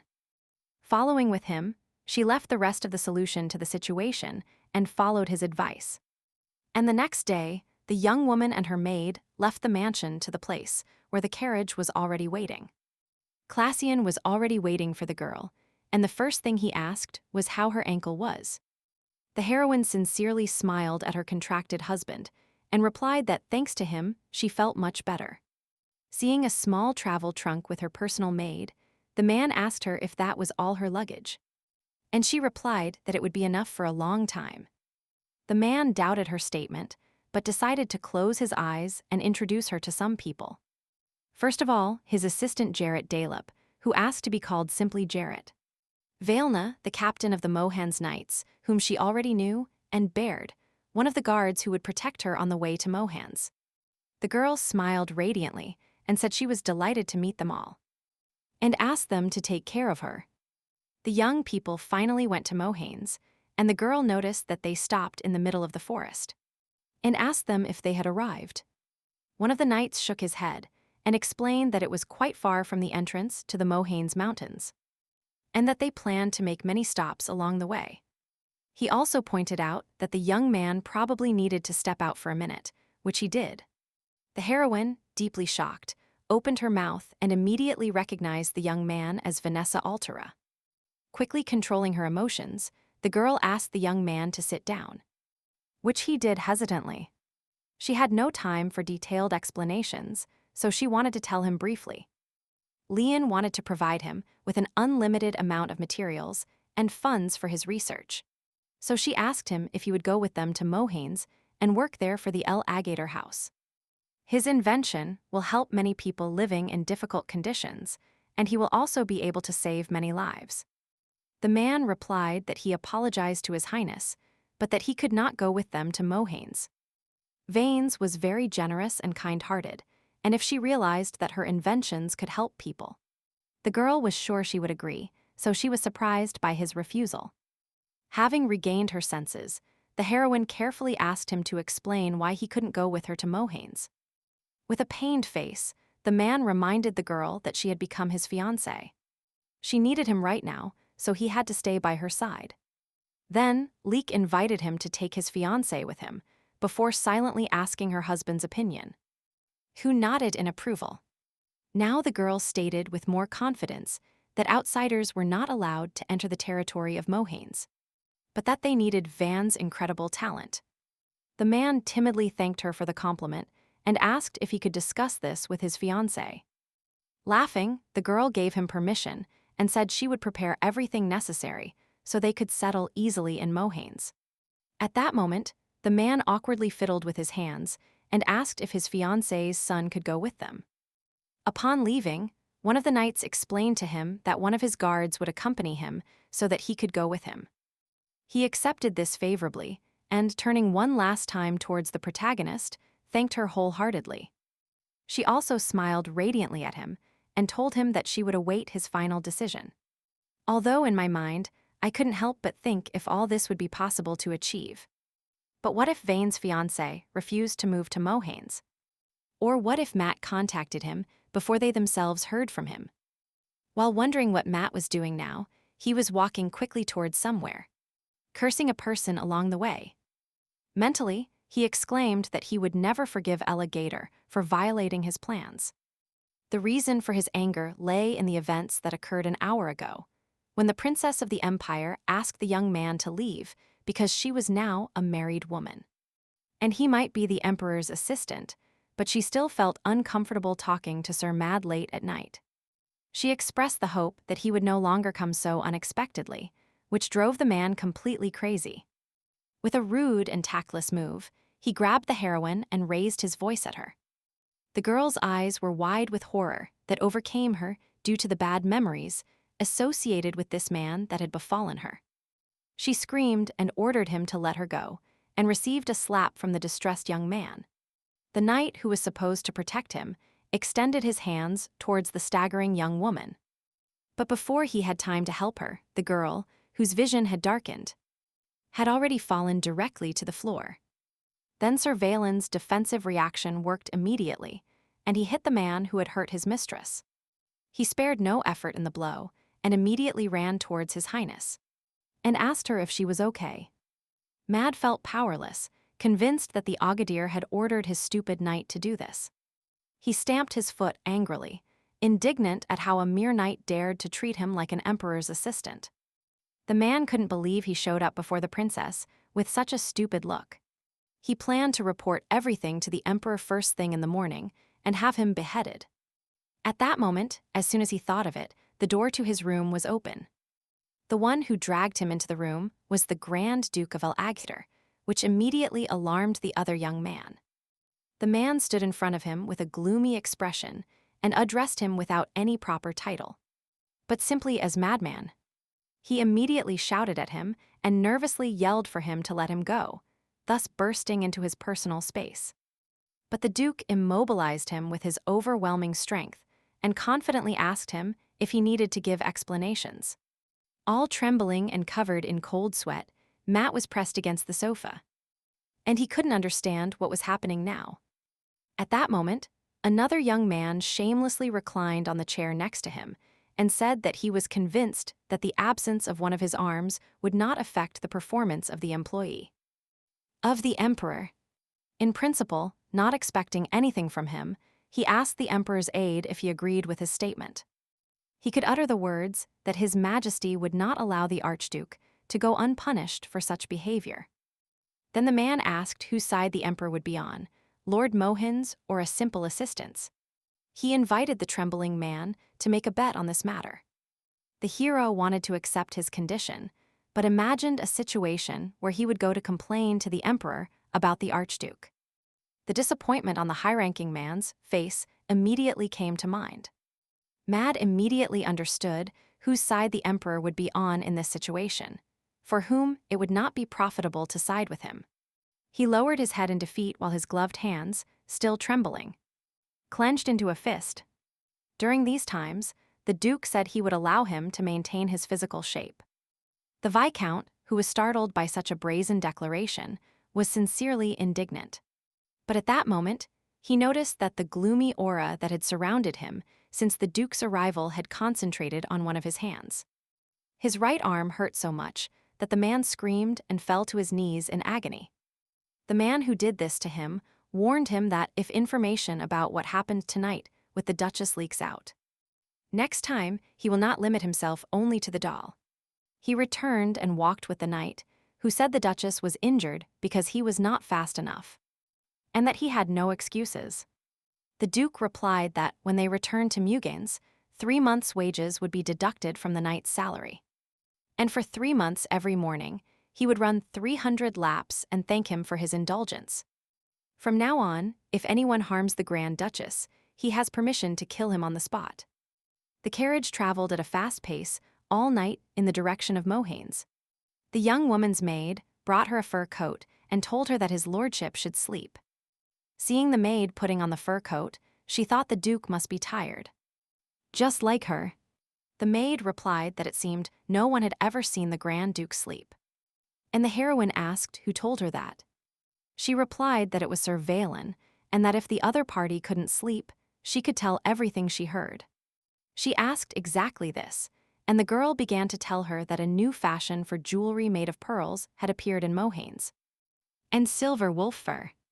The magic stone has a power that never weakens and awaits its true owner. While she was thinking about these things, the knight called his lordship, who was holding a bloody sword.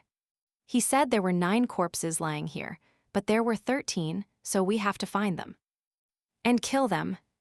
These were the assassins heading towards the camp, so when they find them first, they must cut off their legs. They didn't want the Grand Duchess to be in danger, and therefore it was better to send scouts ahead to clear the way for them. The knight noticed that the poison found on the assassins was different from the one sent by the emperor. He replied that this was not surprising after all. It was not the emperor who sent them, but the empress. At that moment, the servant responsible for providing information stammered and said that there was no answer. The young woman, not even looking at her servant, ordered his tongue to be cut off because he could not give her an answer. Empress Sheila was born as a terrible daughter in the respected house of Meginchito. And since childhood she was raised as a future empress, the most important and noble lady of the empire, and everyone expected her to take this place. Therefore, she never imagined herself as anything other than an empress. At least until a certain point in her life when everything took a turn, because one day she met a man she fell in love with at first sight. The heroine asked Cern why this man wasn't an emperor, hugging her maid and crying. Maybe if he were at least the crown prince, then she could become his wife. She asked her father every day to send a marriage proposal to the house of El Agator. But every time her father simply ignored her, but she continued to insist on this even if she was already completely emaciated and without strength. When she told him again to send her a marriage proposal, the man sadly grabbed his daughter's face. For the first time, he shouted at his daughter so much, telling her that she would soon become empress, and that he really hoped that he would send her to these cursed lands. He told the maids to lock Sheila in her room for a week and make sure she didn't do anything stupid. The girl begged Cerna to simply deliver the letter to the Archduke, and in return, she promised not to starve anymore. She wrote a love letter simply because she wants him to know how she feels. The heroine begged him just once to fulfill her request, and in return, she promised to be obedient as soon as she received a response. While reading, her man stated that it was a love letter and a marriage proposal. The maid who brought it did not expect her mistress to deceive him so much and send him a marriage proposal. At that moment, the young man wrote a response letter and ordered it delivered to his mistress, who thanked him. The future empress greeted Serna enthusiastically and told her that she knew he would return with an answer. But after printing the duke's message, her ardor cooled a bit and her radiant smile wavered. After reading the letter to the end, and perhaps rereading it to make sure, her smile faded completely. After this, the lady did not say a word, and Serna worried because she had completely lost the ability to speak. She told the lady not to worry because the Grand Duke was not interested in anyone, and that he never felt anything for anyone. The young woman whispered to him that only she would remain in his memory long enough, and no one else, and she believed him. Even after entering the palace, she looked at the Grand Duke with sadness every time she noticed him. The personal maid, talking to another, walked to the Empress's bedroom. She said that the Grand Duke of El Agator had arrived, and Serna thought the lady would be happy to hear it. But that was until she was informed that he had come here with a marriage proposal. This is what the Emperor's assistant told her, so she was sure it was true. And she thought he wanted to propose marriage to one of the princesses. The girl had to make sure that no one revealed this, but before that she needed to see the Empress. Having told her everything, she concluded that he had brought a marriage proposal. He was not satisfied with the imperial family, but he was here to propose marriage to one of the princesses. Hearing his tone, the maid became alarmed and said that she would find out everything in more detail right now. She replied that this was not necessary and ordered Ribilo to be contacted. Ribilo was the envoy of a group of assassins who were used by the Empress herself. She thought that he brought the marriage proposal without receiving the Emperor's order. But she couldn't understand for whom all the princesses are simple, too old, or too young. The heroine also heard that some of them have physical or mental disabilities. So which of these girls did he choose? Because one way or another, he will not allow this to happen. If she couldn't get it, then another woman won't get it either, and she was a very stubborn woman who, even when rejected, she kept sending him letters. He was forced to see her every time he visited the palace. He tried his best to avoid her. But somehow she appeared in front of him. It was clear that she was trying to start a conversation with him, but he never answered the Empress, no matter how hard she tried. Looking at the carriage with the princess, the knight noticed how good it was that the journey was not too difficult for her. One of the knights scolded him for his overly familiar attitude towards the Grand Duchess, because even though they whispered, he could hear them. At first, they couldn't believe that the Grand Duke had really married the first princess of the empire. After all, no man had ever shown interest in women before, and now they knew the reason was high standards. The vassals who wanted to marry their daughters to his lordship were suppressed for a long time. The duke's assistant asked if this bothered the knights, but they didn't understand what he meant. He pointed out that rumors about the identity of the first princess had circulated many times. About the fact that she was a witch who killed all her husbands and fed on their blood to stay young. They replied that the Grand Duke was not stupid, and if these rumors were true, he definitely would not have taken her as a wife, no matter how beautiful she was. This was unexpected for the young man, as he thought they were just a group of ignorant soldiers. The road to the mountain was not easy, so they needed to prepare, and the girl herself felt that the road was becoming increasingly bumpy. Seeing that the girl was not entirely comfortable in these circumstances, the man asked her if she was all right.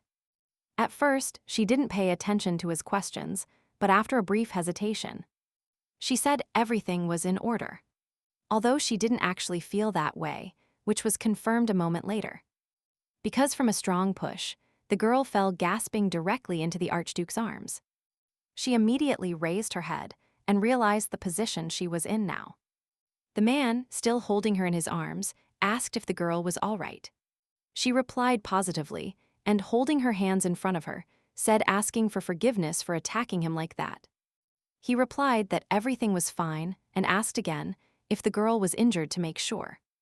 The heroine, once again, replied that she was fine and gave him permission to return to his house. But he didn't react to her words, looking at her silently and thinking about something. Although he soon replied that he thought it was better and moved further away, because she would be more comfortable here than on the seat. She couldn't believe he wanted her to travel in such an uncomfortable position. The man took her hand and asked her to call him by his name, because they were now officially married. And she needed to call him cousin. Deciding to return the courtesy, she replied that then he should call her by her name. That is, Lian and not the princess or her highness. Jokingly, smiling and feeling awkward, she asked him to call her Lian.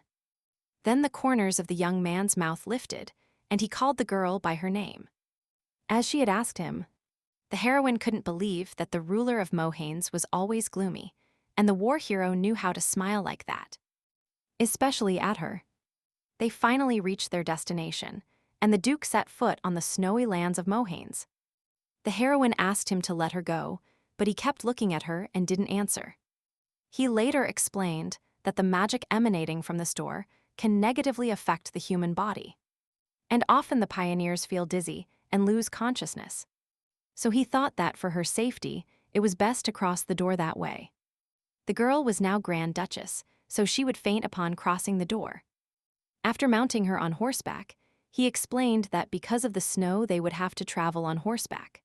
It seemed to her that the snowflakes were hitting something, and the man confirmed that it was a barrier.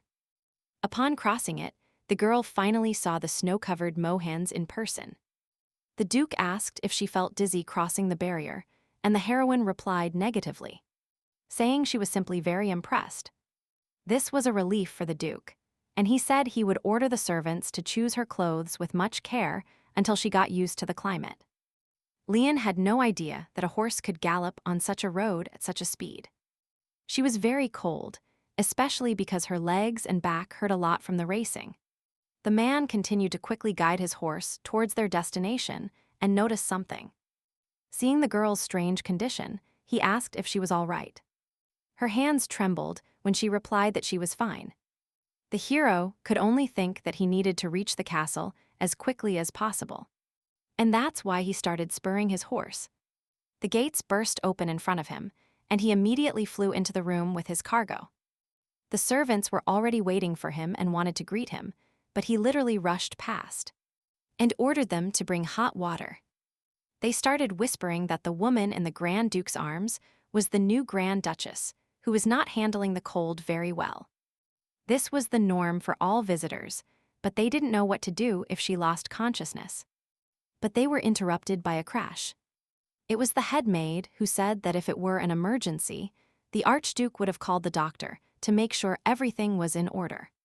At that moment, the man said that he must have pressed his wife very hard. But she replied that after all, she did not faint. His words failed to convince him, and he became sad and depressed. At that moment, the fire he himself lit continued to heat the Duchess's room.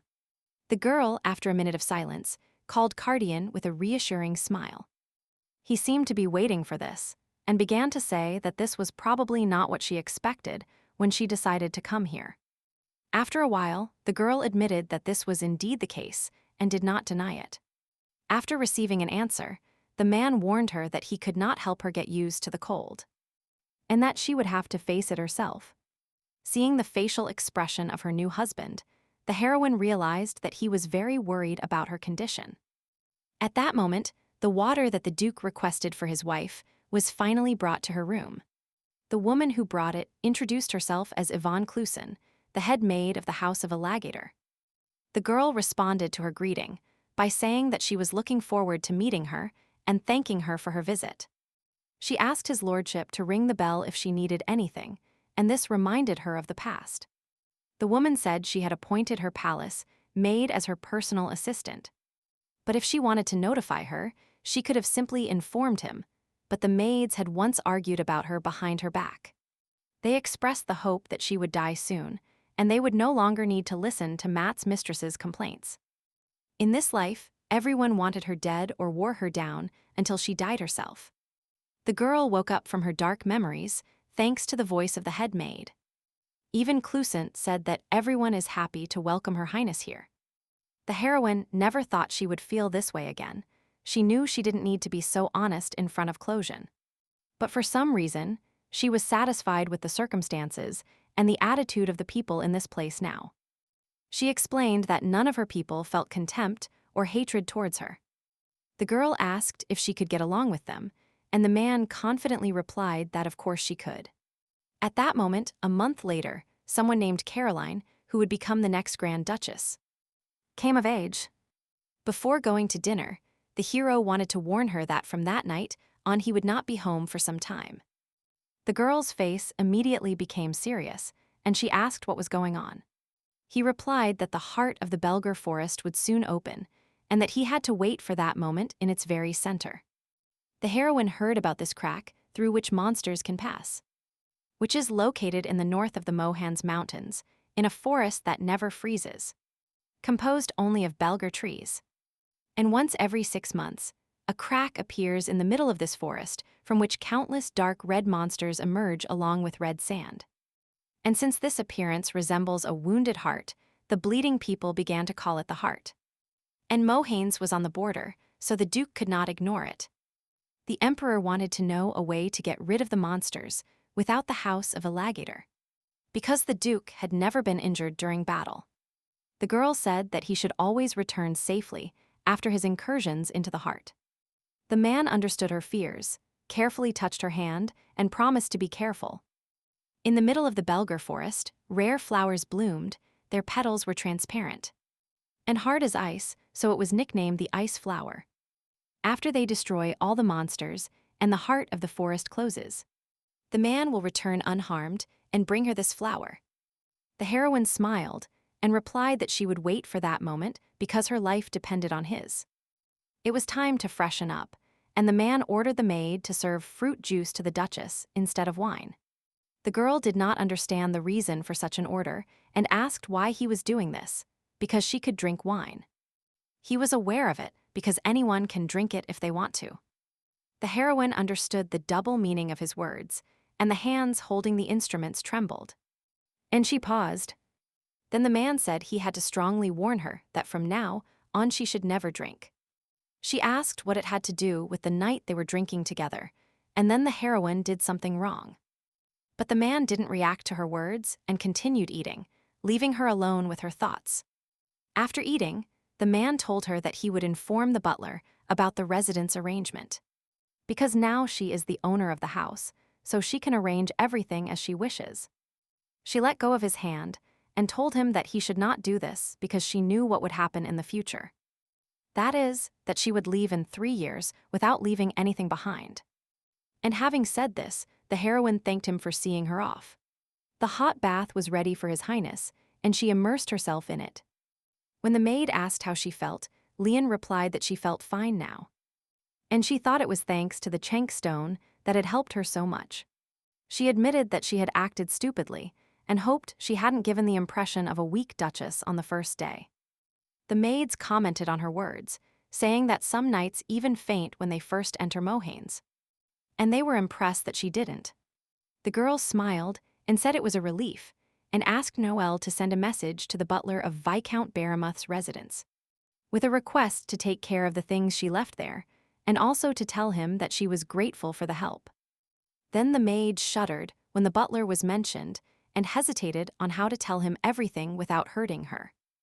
The day the emperor dragged the princess back to the palace, the butler and the imperial guard who helped her escape, as well as the knights and maids sent by the emperor, were executed. The girl realized that they were executed because they couldn't properly take care of the princess. Sometimes it seemed to her that these peaceful days would one day relax her so much that she would forget about her revenge. But then her enemies would arrange something similar, reminding her of what she must do, and for the next 3 years the heroine will rule this land. She promised Classian to free his territory from the empire. She hoped she could fulfill this mission. At that moment, while looking thoughtfully out the window, Leon notices a group of people dressed in black. She recognized one of the men as her husband and remembered that he had said that today he was going to the Belger forest. She wished he had said goodbye to her before leaving for an indefinite period. The girl thought he had already left and became sad about it. Suddenly, the man turned in her direction, and their gazes met, and the man bowed to her and said goodbye silently. She also waved goodbye to him, praying that he would return safely.